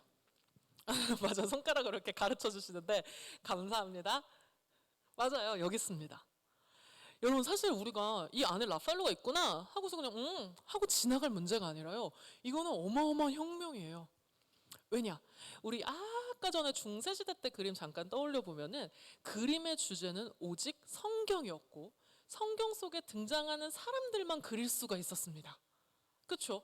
그런데 이제 조금 시간이 지나서 조토라고 하는 사람이 그림을 그리면서 이제 그림의 주문자, 돈 낸 사람이 그림에 나올 수 있게끔 이제 사람이 조금씩 소중해지는 인문주의의 시대 르네상스가 열렸음을 아까 우리가 봤었어요. 근데 이제는 하다 한낱 예술가가 이 안에 등장을 한 겁니다. 이제는 그냥 돈 주고 그림 그려 라고 하는 그런 장인의 시대가 아니라 이제 예술가가 자신의 생각과 자신의 창의성을 가지고 그림을 그리고, 그리고 심지어 자기가 직접 이 교황님의 집무실에 벽에 자기 얼굴을 그릴 만큼 예술가의 지위가 높아졌다라는 것을 보여주는 단서이기 때문에 이 그림이 이 르네상스 그 문의 부흥기를 보여주고 있는 멋진 작품이다 라고 할 수 있겠습니다. 그리고 사실 여러분, 이 철학을 한다는 거, 그리고 과학을 한다는 거, 이거는요, 중세 때는 상상도 할 수 없는 일이었어요. 왜냐? 오직 그리스도교의 복음에만 관심을 가져야만 했었기 때문에 사람들이 호기심을 가지고 눈을 들어서 별을 관찰하고, 그리고 인간이 무엇인지에 대해서 생각한다라는 것 자체가 죄로 여겨지던 시대가 바로 중세 시대였기 때문입니다. 그런데 이 중세 이전에 인간이 무엇인지, 인간이 살아가는 세계의 원리가 무엇인지 고민하고 탐구하는 철학자들, 그리고 이 땅의 원리에 대해서 깊이 있게 생각하는 수학자, 기하학자, 천문학자, 이런 사람들을 이 안에 그려놨다는 것 자체가 굉장히 혁명적인 그림이다라는 것도 기억을 해보시면 될 것 같고요. 라파엘로는 단순히 그림을 잘 그리는 화가가 아니라 이들 학문 하나하나에 대한 그런 통찰력을 가지고 지금 자신이 살아가고 있었던 르네상스라고 하는 시대가 어떤 시대였는지를 정확하게 캐치하고 있었던 대단한 천재였다라는 것을 이 아테네 학당에서 한번 찾아보시면 좋겠습니다. 천재예요. 너무 빨리 죽었죠? 37에. 자, 그러면 이제 라파엘로가 여기서 이렇게 아테네 학당 열심히 그리고 있을 때 저 멀리서 열심히 또 일하고 있었던 사람이 바로 미켈란젤로입니다. 자, 여러분, 제가 미켈란젤로의 직업이 뭐라고 말씀드렸죠? 조각가. 이 사람은요, 조각이야말로 진짜라고 생각을 했어요. 왜냐? 하나님이 인간을 만들 때 처음에 흙으로 사람의 형상을 빚고 그 코에 생기를 불어넣었다라는 그 말씀에 따라서 형상을 만들어내는 예술이야말로 진짜다라고 생각했습니다. 그리고 우리가 보는 모든 사물은 다 입체잖아요. 앞에서 보고, 옆에서 보고, 위에서 보고. 그게 진짜를 표현한다라고 생각했기 때문에 이 입체를 평면에다가 그리는 그림이야말로 천한 것이라고 여겼습니다. 그래서 미켈란젤로가 뭐라고 했는 줄 아세요? 그림이 조각보다 낫다라고 하는 사람은 우리 집 한여만도 못하다라고 기록을 남길 만큼. 그래서 라파엘로 진짜 싫어했습니다. 그림 그리는 주제에 까불고 다닌다고 별로 안 좋아했었는데요. 이 라파엘로가 그림을 그리고 있을 때 이 미켈란젤로도 같이 바티칸에 온 거죠. 자, 미켈란젤로 외모는 그렇게 아름답지 않고요. 코가 주저앉았습니다. 왜냐? 너무나도 자기가 해야 할 말을 해야 되는 사람인 거예요. 그래서 어린 시절에 내가 천재 조각가잖아요. 그러면 나랑 비슷한 또래 친구들은 조각을 당연히 나보다 못하겠지. 그러면은 뭐 그냥 하고 지나가면 되는데 꼭 가서 말해야 되는 거예요. 아, 이게 조각일까? 이렇게 해도 되는 걸까? 이런 식으로 말하다가 어린 시절에 친구한테 코를 박살나게 맞았습니다. 그래서 이렇게 주저앉은 코를 가지고 평생을 살게 되는데, 가장 아름답고 고귀한 것을 만드는 예술가가 자기 자신이 아름답지 못하는 것을 알고 평생을 살았다? 굉장한 컴플렉스이자 스트레스였을 거예요. 네, 그래서 친구도 평생토록 안 사귀고 오직 조각만 했었던 사람이 미켈란젤로입니다. 그래서 이제 젊은 시절에 만들었었던 이런 바쿠스, 그리고 이거는 뒤에서 제가 좀 더 자세히 이야기하게 될 텐데 23살에 1년 만에 통대리석을 가지고 만든 이 피에타, 정말 천사가 만들고 갔다라고 이야기를 당시에 했었던 조각도 만들고, 그리고 이제 피에타 만든 다음에 피렌체로 고향에 이제 금이 환영하면서 만든 조각이 바로 이 다비드입니다. 이거는 뭐 예능 프로그램에서 조금만 잘생긴 사람 나와도 와, 다비드다 막 이러잖아요. 그런 식으로 가장 이상적이고 멋진 청년 다비드의 모습을 조각을 한 겁니다. 미켈란젤로는 돌 속에 영혼이 다 있다고 생각을 했어요. 그래서 돌 속에 사로잡혀 있는 영혼을 해방시키는 것, 그것이 조각가의 책무라고 생각을 했었던 사람입니다. 그만큼 진심이었던 거죠. 그래서 사람의 몸을 해부하면서 이 피부 속에 있는 뼈, 혈관 이런 것들을 연구하면서 가장 정확하게 인체를 표현하려고 했었던 사람이 바로 미켈란젤로입니다. 이런 식으로 조각을 기가 막히게 잘했던 거예요. 그래서 당시에 이 다비드 앞에 이렇게 사람들이 이렇게 지나가면은, 우리는 지금 이미지의 홍수 속에 살고 있지만 옛날 사람들은 뭐 성당에 가야지만 그림이나 뭐 겨우 볼 수 있잖아요. 그래서 이 다비드를 시청 앞에다가 세워놨을 때 이게 너무 사실적이니까 다비드의 이 눈이 나를 째려보는 것 같아서 이렇게 얼굴을 가리고 이렇게 지나갔답니다. 너무 무서워가지고. 그런 식으로 조각을 기가 막히게 했었던 사람이 미켈란젤로인데요. 어느 날 우리의 율리오 이세 교황님, 아주 불같은 성격에 막 황소처럼 막 화가 나면 울부짖고 하늘에 대해서 막 하늘에다가 대고 막 쌍욕을 하면서 그렇게 불같았었던 이 욕심쟁이 교황님께서 미켈란젤로를 갑자기 부릅니다. 미켈란젤로는요 당연히 조각하라고 불렀다라고 생각을 하고 바티칸에 오게 됩니다. 처음에는 교황님이 미켈란젤로에게 나의 무덤을 위해서 조각을 해줄래? 라고 이야기를 합니다. 그런데 갑자기 교황님이 마음이 바뀌었어요.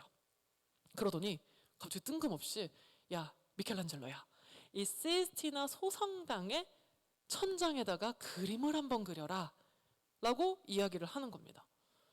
여러분 저 평생 조각만 했거든요. 30이 넘어서까지 이제 조각을 했는데 갑자기 와서 그림을 그리래요. 여러분 그리시겠습니까? 안 그리죠. 무슨 소리야.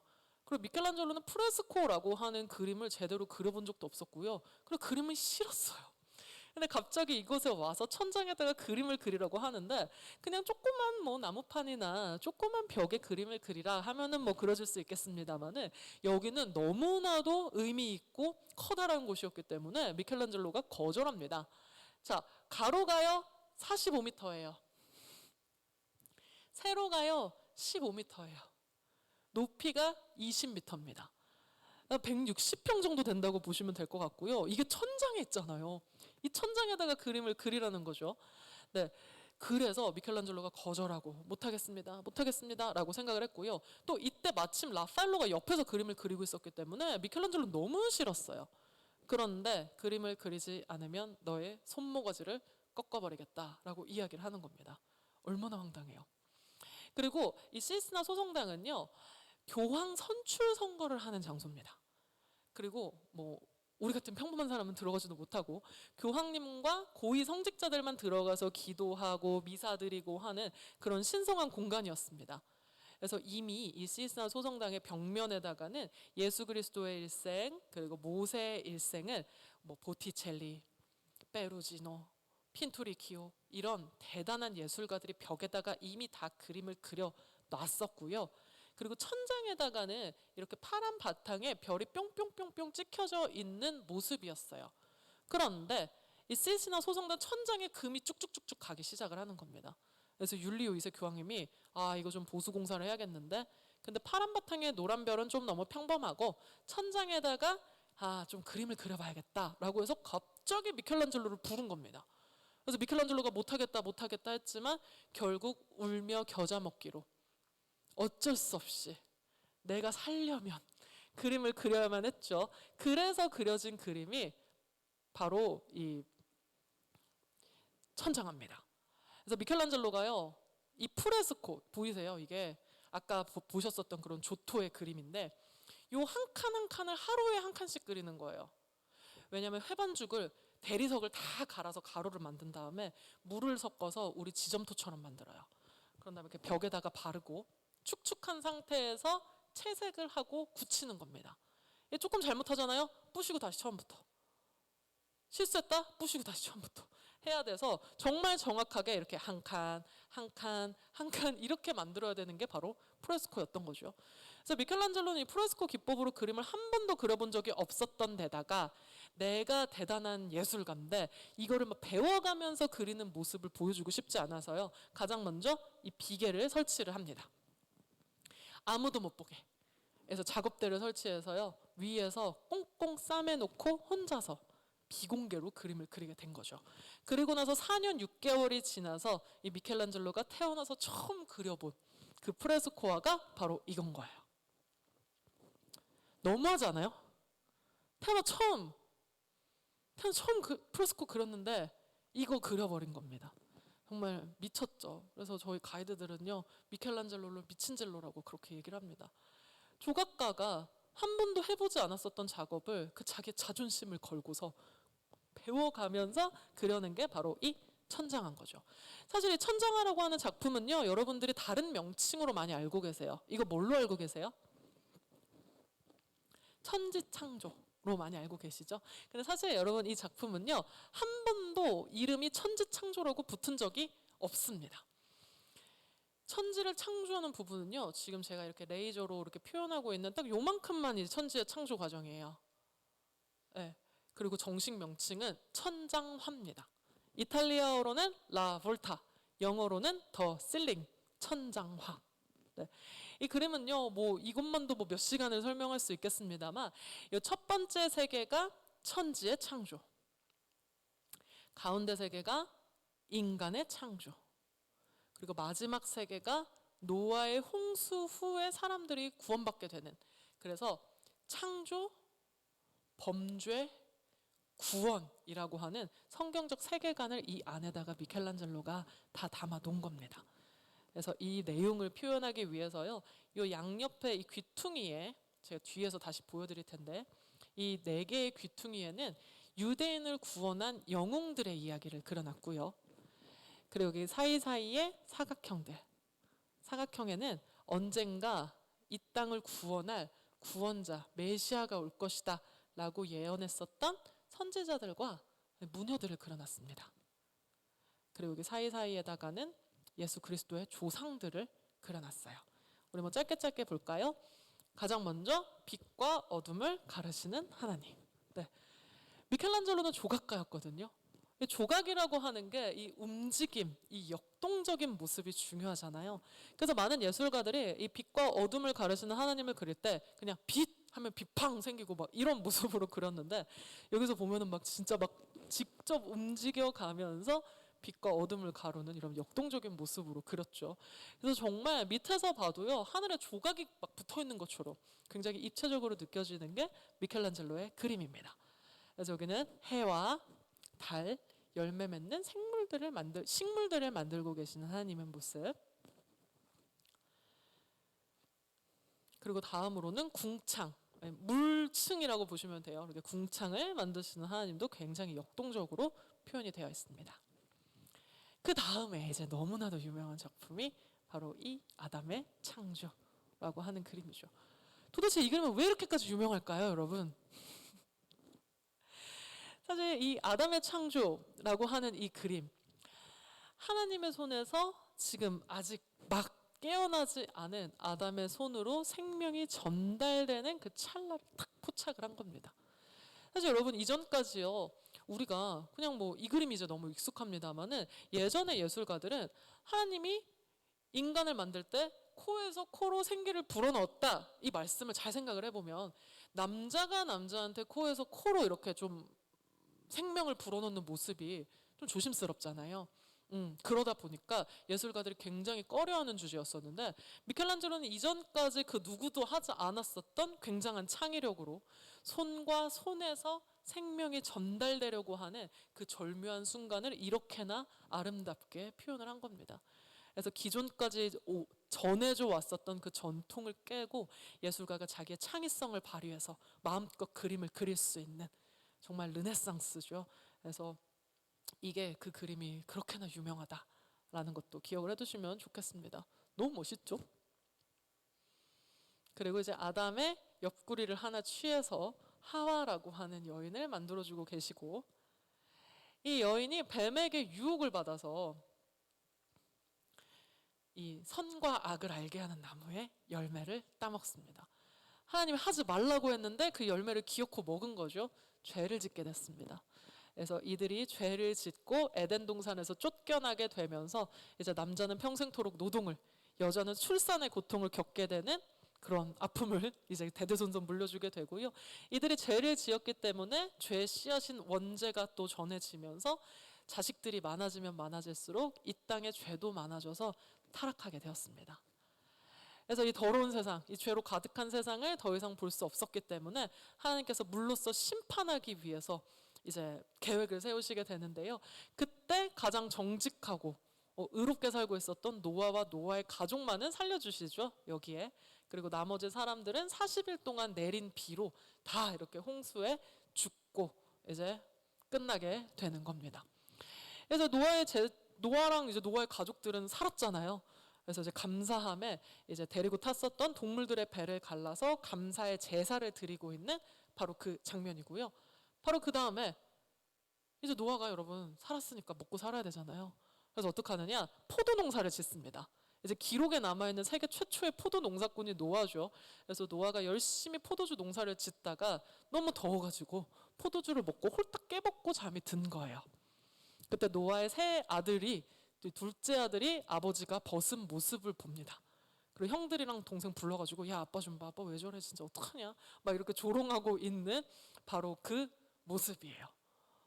되게 뜬금없죠. 갑자기 창조를 하고 아담과 하와를 만들고 이들이 에덴 동산에서 쫓겨나고 그리고 노아의 홍수에서 구원을 받았는데 갑자기 아들이 아버지를 조롱하는 장면으로 이 천장화의 내용이 끝나게 됩니다. 이게 뭐예요? 이거는요, 아무리 인간이 홍수에서 구원을 받아서 새롭게 시작한다 할지라도 결국 아버지를 조롱하는 죄를 반복할 수밖에 없는 이런 인간의 나약한 본성을 이 안에 담았다. 결코 우리 인간은 죄에서 자유롭지 못하다라는 것을 보여주고 있습니다. 그리고 이제 이 사이사이에는요, 저기가 이제 유디트, 이 유딧기에 나오는 이 개신교 성경엔 없어요. 천주교 성경에만 있는 유딧이라고 하는 유대인을 구원했었던 영웅의 이야기. 그리고 여기는 골리앗의 목을 치고 있는 다윗. 그리고 맞은편에는 에스더의 이야기. 그리고 여기는 모세의 이야기. 그래서 모세, 다윗, 유디트, 에스더 너무나도 대표적인 영웅들이고요. 그리고 그 사이사이에는 이렇게 커다랗게 그려진 여인들은요, 언젠가 구원자가 이 땅에 올 거야 라고 예언했었던 이방인 무녀들입니다. 사실 성경 속에 등장하는 사람들은 아니거든요. 근데 이 이방인 무녀들을 이렇게 그려놨고, 또 남자들은요, 뭐 에레미야, 에스겔, 스가랴, 요엘, 다니엘, 요나 이렇게 예수 그리스도의 탄생을 예언했었던 선지자들의 모습을 이렇게 그려놨습니다. 그리고 이제 예수님의 조상들까지 이렇게 쭉 그려서 이 구석구석의 내용들을 다 뭔가 이렇게 찢어가지고 미켈란젤로가 그림을 그린 겁니다. 근데요, 여러분 이게 다 따로따로의 이야기인 것 같죠? 영웅들의 이야기, 뭐 선지자들, 그리고 예수님의 조상들 이렇게 다 따로따로 떨어져 있는 것 같지만 결국 이 이야기는요 하나로 합쳐집니다. 네, 무슨 소리냐? 하나님께서 인간을 창조하시고 천지를 만드시고 인간을 창조했으나 우리 인간은 계속해서 죄를 반복할 수밖에 없는 나약한 존재였던 거죠. 그럼에도 불구하고 이들을 사랑한 하나님께서 이런 우리를 구원한 영웅을 보내주시게 됩니다. 이 귀퉁이에 있는 영웅들처럼요. 그 영웅은요 12명의 예언자들을 통해서 아주 오랜 시간 동안 이 땅에 올 것이라고 예언이 되었었고, 그리고 42대에 걸친 이 예수의 조상들을 통해서 이 땅에 한 명이 태어나게 됩니다. 그게 바로 구원자 예수 그리스도가 되는 거죠. 그래서 미켈란젤로는요 예수 그리스도의 탄생을 예고하는 구약성서의 모든 내용을 4년 6개월이라는 시간을 바쳐서 이 한 점의 천장화에다가 다 담아낸 겁니다. 굉장히 놀랍죠. 그러니까 단순한 화가가 아니라 이 성경에 대해서 굉장히 깊은 지식을 가지고 정말 예배하는 마음으로 그림을 그렸었던 사람이 미켈란젤로다라는 걸 기억을 하시면 되겠습니다. 이 그림을 그릴 때 여러분 우리가 말이 4년 6개월이지 4년 6개월 동안 이렇게 그림 그린다고 생각해 보세요. 혼자서 척추가 휘어지고요 갈비뼈가 뭉그러집니다. 그래서 나중에는 지팡이를 짚지 않고서는 걸을 수가 없게 돼요. 그리고 이제 비소가 가득 들어있는 물감이 자꾸자꾸 얼굴로 떨어지니까 얼굴은 모자이크처럼 얽게 되고 오른쪽 눈은 거의 실명 위기에 처하게 됩니다. 완전 몸이 망가진 거거든요. 원치 않는 작업이었어요.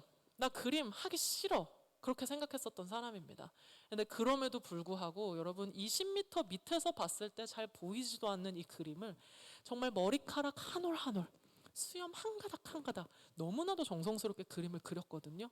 정말 신 앞에서 떳떳하고 자기 자신에게 부끄럽고 싶지 않았었던 사람이 미켈란젤로였다라는 것을 기억을 하시면 좋을 것 같습니다. 이제 천장을 그리고 나서 여러분 이제 해방이잖아요. 이제 그림 안 그려도 돼요. 좀 몸이 불편해지고 이제 불구가 되었지만 자기가 그토록 하고 싶었었던 조각들, 이런 로마에 있는 모세라던가, 그리고 여러분이 루브르 박물관에 가셔서 보실 수 있는 이 포로, 이 율리오 2세 교황님의 무덤 작업에 쓰일 이런 조각이라던가, 아니면 조금 더 스케일이 크게 뭐 이런 도서관이라던가 이렇게 건축과 조각에 매진하면서 30년의 세월을 보내게 되고요. 미켈란젤로도 이제 60이 넘었습니다.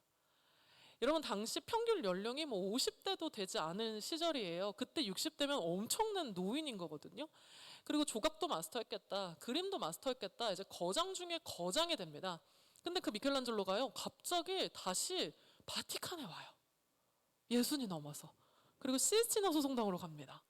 그리고 그곳 벽면에다가 예순이 넘은 이 할아버지가 7년에 걸쳐서 자신이 다시 그림을 그리기 시작을 해요. 뭔가 이유가 있었겠죠? 그렇게 그린 그림이 바로 이 최후의 심판이에요.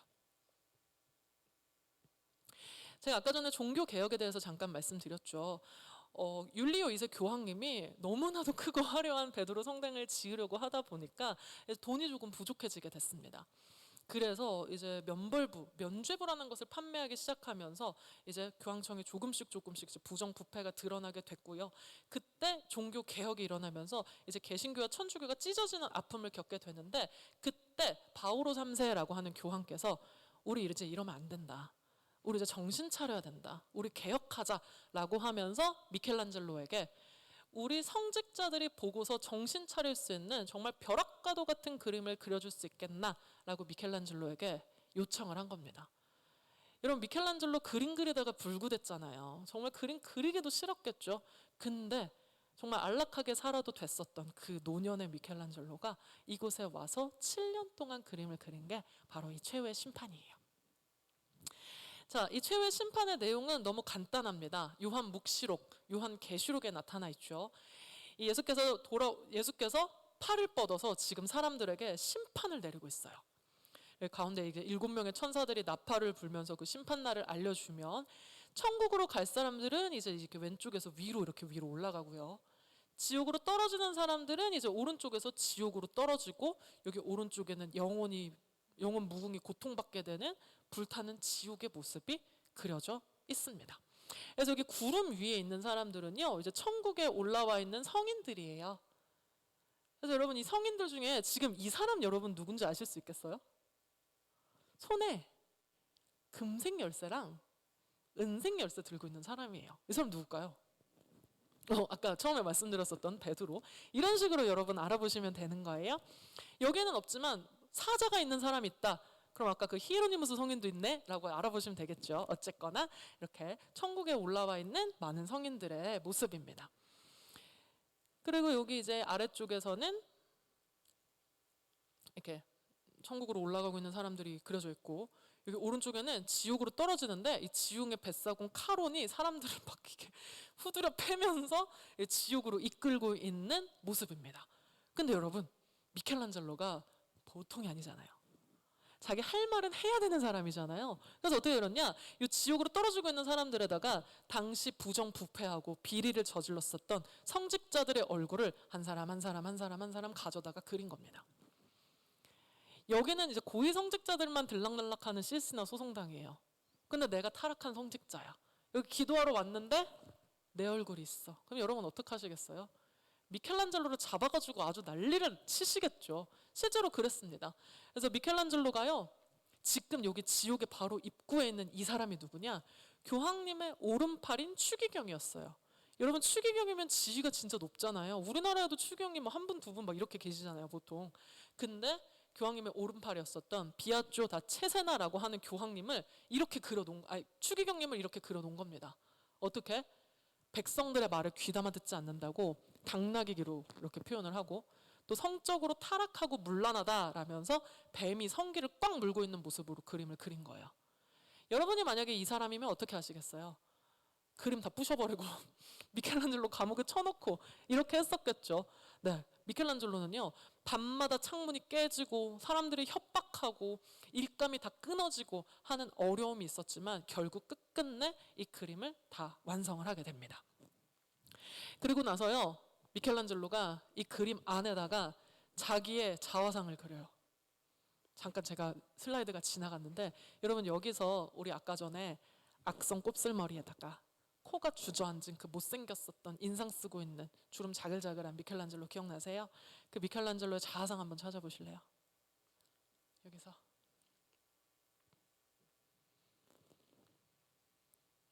자기를 지옥에다가 그리진 않았겠죠.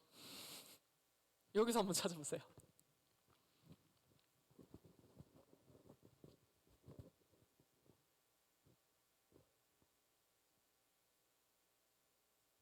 보여드릴까요? 여기 있습니다. 언제든지 손가락 까딱 하나 잘못하면은 지옥으로 떨어지는 너무나도 나약한 존재로 미켈란젤로가 자기 자신을 그린 거예요. 이 더러운 세상 꼴도 보기 싫어서 두 눈을 파버린 살가죽. 지금 여기에 앉아있는 이분은요, 지금 대머리에 수염이 북실북실하죠. 산채로 살가죽이 벗겨지는 순교를 당했었던 바르톨로메오 혹은 바돌로메라고 불리는 성인인데, 그 성인이 들고 있는 자기 살가죽이 아닌 이 꼬슬머리에 코가 주저앉은 이 살가죽을 가지고 있는 거죠.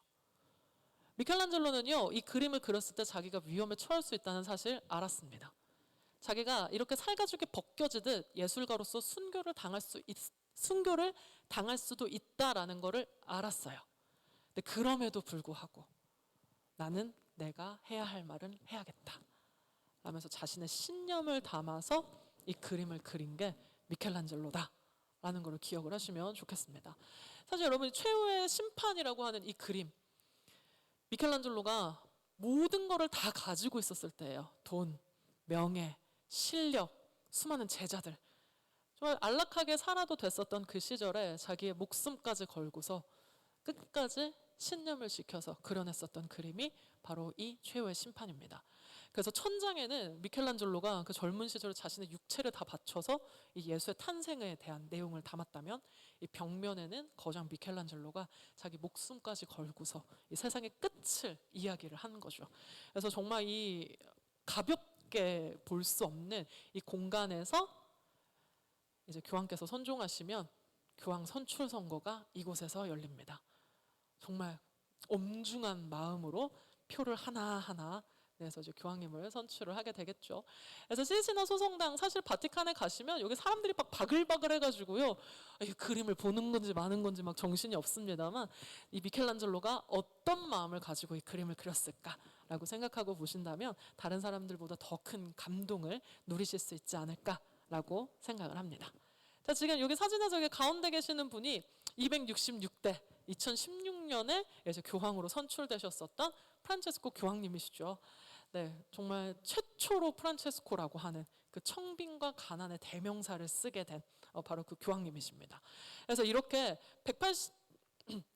80세 이하의 120명의 세계 추교경님들이 모여가지고 여기에 갇혀가지고 투표를 합니다.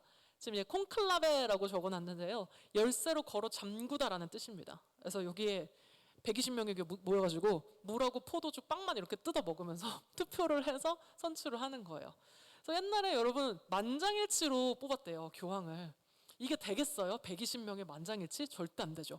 그래서 막 1년 넘게 투표만 하다가 이제 안 되겠다 싶어서 지금은 3분의 2, 과반수가 넘으면 선출되는 방식으로 바뀌었습니다.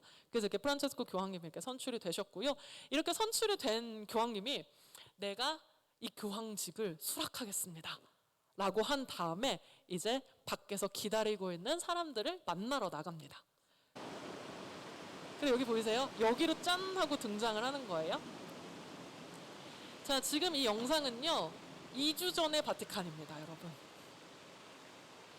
지금 제가 이 돔을 왜 보여드리느냐, 여러분 미켈란젤로가요 최후의 심판 그린 다음에는 정말 일감이 다 끊어져요. 누가 미켈란젤로랑 일하겠어요? 미운 털 박혔는데, 그렇죠? 그래서 자신이 하고 있었던 베드로 대성당의 건축 책임, 이 돔, 이 꿉볼라라고 하는 것을 완공하는데 자신의 남은 세월을 다 보내게 됩니다. 이른이 넘어서요, 이 아름다운 돔을 만들기 위해서 정말 고생해서 만들게 됐어요. 자, 그래서 이렇게 미켈란젤로가 건축 책임을 하면서 지금 세계에서 가장 큰 성당인 바티칸 베드로 대성당이 된 겁니다. 그래서 안에 들어가시면요, 여러분 이 템플럼 바티칸은 바티칸 성당이란 뜻이에요. 여기 보이세요? 186.36m. 성당의 길이가 186.36m입니다. 어마어마하게 크죠. 이렇게 세계에서 가장 큰 성당이 이제 미켈란젤로의 설계대로 만들어지게 됐어요. 아이고. 그래서 여기 입구에서 이렇게 올려다 보면요, 성당이 별로 안 큰 것 같이 느껴지거든요. 근데 지금 사람의 크기랑 비교해 보시면 얼마나 큰지 알 수 있겠죠. 저기 사람 저기 보이세요? 높이가 50m가 넘습니다. 그래서 어마어마하게 큰 성당, 율리우스 교황님이 만들기 시작했었던 베드로 대성당이고요. 자, 미켈란젤로가 설계한 돔의 안쪽이 이렇게 생겼습니다. 이 돔을 만들기 위해서요. 아이고, 뒤에. 이렇게 만들기 위해서 이 피렌체에 있는 산타 마리아 델 피오레라고 하는 이 두오모의 이 꼭대기를 70 넘은 미켈란젤로가 맨날 올라가가지고 연구를 하고요. 이렇게 저기 사람들 보이세요?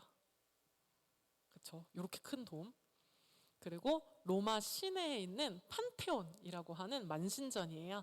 모든 신을 위한 신전이란 뜻을 가지고 있는데 여기에 또 라파엘로가 묻혀 있기도 합니다. 그래서 이 판테온을 참고를 해서 이렇게 빛이 쏟아져 내려오는 공간을 영감을 받아서 정말 이곳에 온 사람들에게 판테온의 빛이 쏟아지는 것처럼 이렇게 뭔가 하늘의 빛이 쏟아지는 그런 돔을 미켈란젤로가 디자인을 한 겁니다. 사실 여러분, 우리는 지금 성지순례를 간다 하면은 머릿속에 딱 떠오르는 게 비행기 타고 로마에서 내려서 지하철 타고 바티칸 가면 되겠지라고 생각을 하지만 당시 미켈란젤로가 이 성당을 이제 건축하고 있었을 때 1500년대, 1600년대 성지순례를 생각해 보면 정말 목숨 걸고 가는 거예요. 그렇죠? 산적을 만날 수도 있고 배에 빠져 죽을 수도 있고 굶어 죽을 수도 있고 뭐 별의별 일들이 다 겪고서 성지순례를 가는 거죠. 그래서 보통 심정으로 가는 게 아니었을 겁니다. 근데 그렇게 정말 죽을 고비를 넘기고 고생해서 도착한 이곳에 저 미켈란젤로가 만든 돔에서 빛이 확 하고 쏟아졌을 때 그 사람들이 느낄 감격이 어땠을까요? 그렇죠? 정말 하늘의 빛이 모두 다 나에게 쏟아지는 것 같은 그런 기분을 줬을 거예요. 자, 이렇게 재밌는 게요, 여러분, 이 바티칸 박물관 이 베드로 대성당이 얼마나 크냐? 아까 라파엘로의 그 그림 기억나십니까? 그리스도의 변형? 이거랑 똑같이 생긴 그림이 거의 10m에 달하는 크기로 저렇게 그려져 있어요. 그런데 사실 이 베드로 대성당 안에 들어가시면 이렇게 구석구석 그림들이 있거든요. 근데 그림은 딱 2개만 있고요. 나머지는 지금 여기 보이세요? 이게 뭐예요? 모자이크입니다. 이 그림이 다 이렇게 제 새끼 손톱만한 돌들을 가지고 다 만든 거예요. 어마어마한 정성이죠. 여러분, 그림은요 퇴색하고 변합니다. 하지만 모자이크 돌로 만든 건 영원히 변치 않죠. 그래서 이제 바티칸 이 베드로 대성당 안에는요 이 변치 않는 영원함을 가진 모자이크들로 가득가득 채워져 있고요. 또 이 돌이 또 베드로라는 이름을 가지고 있잖아요. 이 반석이라는 뜻을 가지고 있어서 정말 이곳에는 정말 변치 않는 것들만 가득하다라는 것도 기억을 해두시면 좋을 것 같습니다. 그리고 여러분, 성지순례객들이 그렇게 고생해서 이 자리에 왔다라고 말씀드렸죠. 지금 이곳에 있는 이 베드로 대성당은 어디냐? 이 베드로가 죽은 그 자리 위에 세워진 성당. 예수 그리스도의 말씀이 현실이 된 그 엄청난 공간을 사람들이 보러 오는 거거든요. 그때 순례객들이 여기 탁 도착해서 문을 열고 들어오면은 그 쏟아지는 빛과 이 번쩍번쩍이는 금을 보고 완전 주저앉아요. 그렇죠? 엉엉 울면서 이렇게 막 기어가지고 안에 들어오겠죠. 그런 다음에 그들이 하는 게 뭐였냐? 바로 이 베드로 동상 앞에 서는 겁니다. 그 다음에 뭐 할게요, 여러분? 자, 이 발이 다 달아져 있는 거 보이세요? 와서요, 이 발을 만지고 발에다가 입 맞춰요. 내가 여기 살아서 왔구나 라는 그 감동을 가지고. 그래서 여러분들도 지금 가시면 이렇게 발을 만질 수 있거든요. 이게 1200년대 말에 이제 1300년대 초에 만들어진 조각입니다. 그래서 지금 이렇게 700년이 흐르는 동안 수많은 사람들이 만지고 입 맞추고 해가지고 발가락이 없이 이제 양말 신는 것처럼 바뀌어져 있어요. 그리고 여기 또 우리가 눈여겨보면 좋은 게 열쇠를 들고 있는 사람이니까 아, 베드로구나 이렇게 알아보시면 되겠죠. 이렇게 정말 베드로를 나타내는 것들이 가득가득 들어있는 게 세계에서 가장 큰 성당인 성 베드로 대성당이다 라고 말씀드리고요. 오늘 우리가 이제 마지막으로 만나볼 조각이 바로 이 피에타입니다. 아까 우리 잠깐 지나갔었죠. 네, 23살의 미켈란젤로가 무명이던 그 시절에 한 추기경께서 자기 죽고 나서 무덤에 세워놓을 조각을 주문하게 됩니다. 당시에 예술가들이 주문을 어떻게 받았냐면요, 선금을 조금 받아요. 재료비. 그런 다음에 조각이 완성이 되면은 잔금을 받는 식으로 그렇게 했는데, 안타깝게도 미켈란젤로가 이 조각을 만들다가 세계에서 가장 아름다운 조각을 만들어 달라고 해서 이 조각을 만들었는데 추기경님이 돌아가셨어요. 돈 받을 데가 없어졌죠. 그럼에도 불구하고 미켈란젤로가 끝까지 완성해낸 조각이 바로 이 피에타입니다. 피에타는요, 비탄, 비통, 자비를 베푸소서 이런 뜻을 가지고 있는데, 이 성모 마리아께서 죽은 예수 그리스도를 안고 비탄에 잠겨 있는 모든 그림과 조각이 다 피에타예요. 그런데 여러분이 인터넷에다가 피에타 치면은 딱 이 조각이 나옵니다. 너무 아름다워서. 네, 정말 피에타의 대명사라고 하는 조각이 바로 이거죠. 이 슬퍼서 손을 뻗고 정말 아들의 얼굴을 차마 바라보지 못한 채 고개를 숙이고 비탄에 잠겨있는 이런 모습인데요. 그냥 이렇게만 봐도 참 정교하다라고 생각이 드실 텐데, 흑백으로 보면은 여러분 기가 막힙니다. 이게 돌이에요, 살이에요? 그렇죠? 제가 이렇게 허벅지 이렇게 만지면 말랑말랑할 것 같지 않나요? 그렇죠? 손가락으로 쿡 찌르면 쏙 들어갈 것 같은 이 정교함. 그리고 십자가 지고 골고다 언덕길 올라가서 발톱은 다 부서지고요. 이 발은요, 막 상처 투성입니다. 그리고 이제 못 박혔던 자국이 이제 선명하게 남아 있고요. 그리고 이제 죽었는지 살았는지 확인하기 위해서 옆구리에 창을 찔렀었던 그 흔적들. 그리고 보이세요? 이 핏줄. 그리고 이 살결. 이걸 누가 돌이라고 생각을 하겠어요, 그렇죠? 그래서 이렇게 아름답게 미켈란젤로가 조각을 했습니다. 그런데 미켈란젤로가 돈 받을 데가 없어져가지고 끝까지 어떻게든 완성을 했는데 돈이 없어서 이거를 자기 고향으로 갖고 갈 돈도 없는 거예요. 그래서 바티칸에 이제 버려두고 이제 가려고 하는데, 사람들이 미켈란젤로한테 와가지고, 야 미켈란젤로야, 너 피렌체 가기 전에 베드로 대성당을 한번 가봐라. 가면은 천사가 조각을 하나 해놨다더라. 그거 보고 가. 이렇게 얘기를 한 겁니다. 그래서 미켈란젤로가 그래? 하고서 갔는데 내가 만든 이 피에타 앞에 사람들이 막 바글바글 모여 있는 거예요. 얼마나 좋았겠어요. 나도 드디어 유명해지는구나 이렇게 생각했는데 아무도 미켈란젤로 이름을 모르는 겁니다. 야, 이거 잘 만들었네. 이거 뭐 밀라노의 꼽추 조각가인 고뽀가 만들었네. 이거 뭐 누구가 만들었네 라고 하는데 아무도 미켈란젤로 이름 얘기 안 하는 거예요. 그래서 미켈란젤로가 열받아가지고 이렇게 만든 겁니다.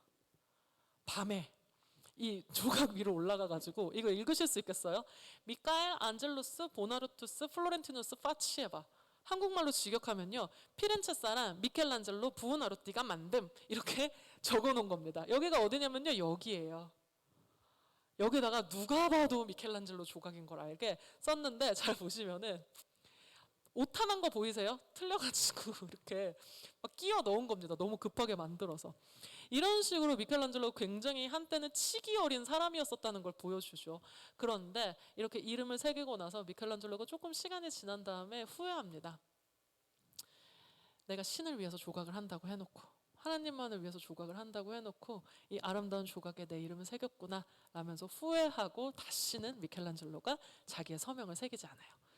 네, 그런데 처음에는 사람들이 이렇게 극찬을 했습니다만 나중에 사람들이 이 조각을 가지고 비난합니다. 야, 어머니의 몸이 너무 비대하다. 예수께서 30이 넘어 죽었는데 엄마가 무슨 뭐 이렇게 스모선수냐, 이렇게 크냐라고 비난을 해요. 그리고 왜 이 얼굴이 60이 한 5, 60은 됐을 텐데 얼굴이 너무 젊지 않니? 하면서 온갖 비난이란 비난을 다 합니다. 근데 미켈란젤로 이렇게 얘기하죠. 어차피 내가 만든 조각 당신네들 보라고 만든 거 아니에요 라고 이야기를 합니다. 그러면서 오직 나는 신을 위해서 조각을 했다라고 이야기를 하죠. 사람들이 뭔 소리야 라고 생각을 했는데, 나중에 시간이 지나서 정말 사다리를 타고 올라가서 위에서 조각을 봤을 때 다들 인정할 수밖에 없었어요. 왜냐? 이렇게 만들어져 있었던 겁니다. 어머니의 몸이 막 비대하고 커다란 게 아니라 정말 이렇게 옷자락을 싹 펼쳐서 이 귀한 아들을 끌어안고 있는 거예요. 그리고 정말 막 비탄에 잠겨서 괴로워하고 고통스러워하고 있는 게 아니라 팔을 딱 뻗어서 이제 당신의 아들, 이제 하나님이 받아주십시오 라면서 아들을 하늘로 올려보내고 있는 모습이었던 거죠. 그리고 이제 예수님의 몸도 정말 밝게 빛나면서 하늘로 둥둥둥 이렇게 떠올라가는 너무나도 아름다운 모습으로 조각이 되어 있었던 겁니다. 그래서 이 피에타라고 하는 조각은요, 정말 인간의 시선에서 무언가를 하려고 했었던 것이 아니라 정말 신에게서 영감을 받아서 신을 위해서 한평생 자신을 바쳤었던 미켈란젤로의 모습을 볼 수 있는 곳이다. 그런 조각이다라고 말씀을 드릴 수 있고요. 이 정말 많고 많은 스토리가 있는 이 바티칸에서 미켈란젤로가 만든 돔 위에 올라가시면 이렇게 바티칸의 모습을 한눈에 조망하실 수가 있습니다. 그래서 이제 또 하나의 교회처럼 여겨지는 곳이 바로 이 베드로 광장이에요. 처음에는 이 광장이 없었거든요. 근데 나중에 더 많은 사람들을 수용할 수 있도록 이렇게 광장을 만들어 놨는데, 여기서 코로나 전에 일주일에 2번씩 행사가 있었습니다. 제가 코로나 전에 찍은 영상이거든요. 그냥 넘어가네. 이거는 매주 수요일에 우디엔짜라고 하는 행사예요. 그래서 교황님이 저렇게 카트를 타고 다니시면서 이렇게 사람들을 만나고, 뭐 몸이 아프거나 어린 아기가 있다 그럼 잠깐 멈춰서 뭐 축복을 해주시기도 하고 입을 맞춰주시기도 하는 행사가 매주 수요일 오전에 있는 행사였고요. 사람 진짜 많죠. 전 세계 순례객들이 모여드는 장소. 그리고 매주 일요일에는 지금 교황님이 나왔어요. 어디에? 여기 보이세요? 여기에 나와가지고 여러분 안녕하십니까 하면서 전 세계 말로 뭐 감사합니다, 뭐 사랑합니다, 뭐 I love you, 띠아모 막 이런 식으로 전 세계 말로 인사를 해주시는 매주 일요일 정오에 안젤루스라고 하는 행사도 있습니다. 그래서 비록 지금은 우리가 이렇게 코로나로 인해서 갈 수 없지만 이 바티칸이라고 하는 장소는 계속해서 엄청난 영향력을 가지고 역사의 한 페이지를 매일매일 써내려가고 있는 곳이거든요. 이 어마어마한 장소를 오늘 우리가 1시간 40분이라고 하는 짧은 시간 안에 다 둘러보셨습니다. 너무 옛날 얘기 같죠? 자, 둘러볼까요? 우리 어디로 처음에 들어오냐면요, 여기 입구로 들어와요. 그래서 여기 피나코테카라고 하는 회화관에서 우리가 최후의 심판, 조토의 그림, 라파엘로와 까라바조의 그림을 보셨습니다. 그 다음에 이렇게 길쭉한 복도를 따라서요, 첫 번째는 여기 복도를 따라서 여기에서 이제 조각을 보셨어요. 라오콘도 보시고 토르소도 보셨습니다. 너무 옛날 얘기 같죠? 그런 다음에 복도를 따라서 그 크고 작은 조각상이 있었던 촛대의 방, 그리고 양탄자들이 있었던 테피스트리의 방, 그 다음에 화려한 지도와 금빛 천장이 있었던 지도의 방을 지나서 오면은 여기가 라팔로의 아테네 학당이 있는 곳이에요. 그리고 아테네 학당이 있는 곳을 지나서 이렇게 사각형의 건물, 미켈란젤로의 모든 것이 담겨 있었던 시시나 소성당에서 천장하 최후의 심판을 보셨고요. 그 다음에 바로 연결된 곳에서 세계에서 가장 큰 성당인 성 베드로 대성당을 보셨고, 마지막에 여기 꼭대기 돔에 올라가서 이제 교황님을 만날 수 있는 광장까지 다 둘러보셨습니다. 그래서 우리 오늘 이 1시간 40분이라고 하는 짧은 시간 동안에 바티칸 다 보신 거예요. 네, 그래서 정말 마지막으로 우리 종소리 한번 들으면서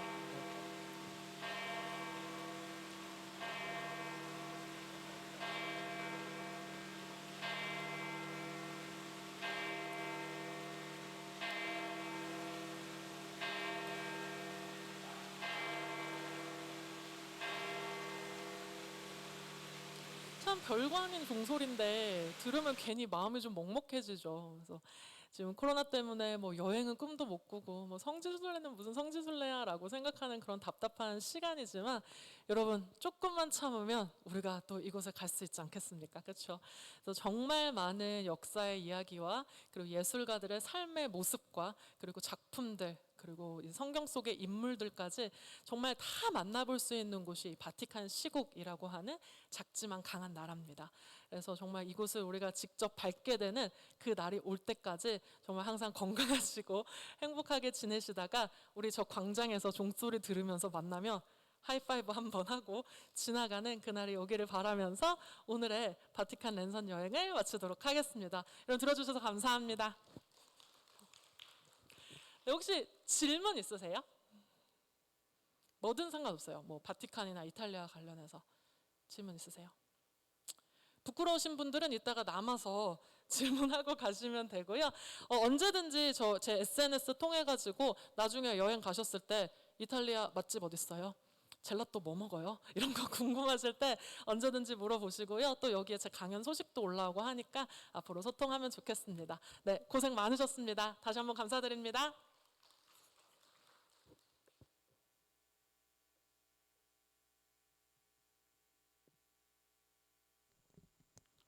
감사합니다. 유익한 강의를 해주신 우리 박지훈 강사님께 다시 한번 힘찬 박수 부탁드리겠습니다. 오늘을 시작으로 23일 금요일까지 매일 오후 2시에 국내 저명하신 강사님을 모시고 김대건 신부님 관련 인문학 강의가 진행됩니다. 많은 관심과 참여를 부탁드리겠습니다. 이상으로 김대건 신부 클래스 첫 번째 시간을 마치겠습니다. 감사합니다.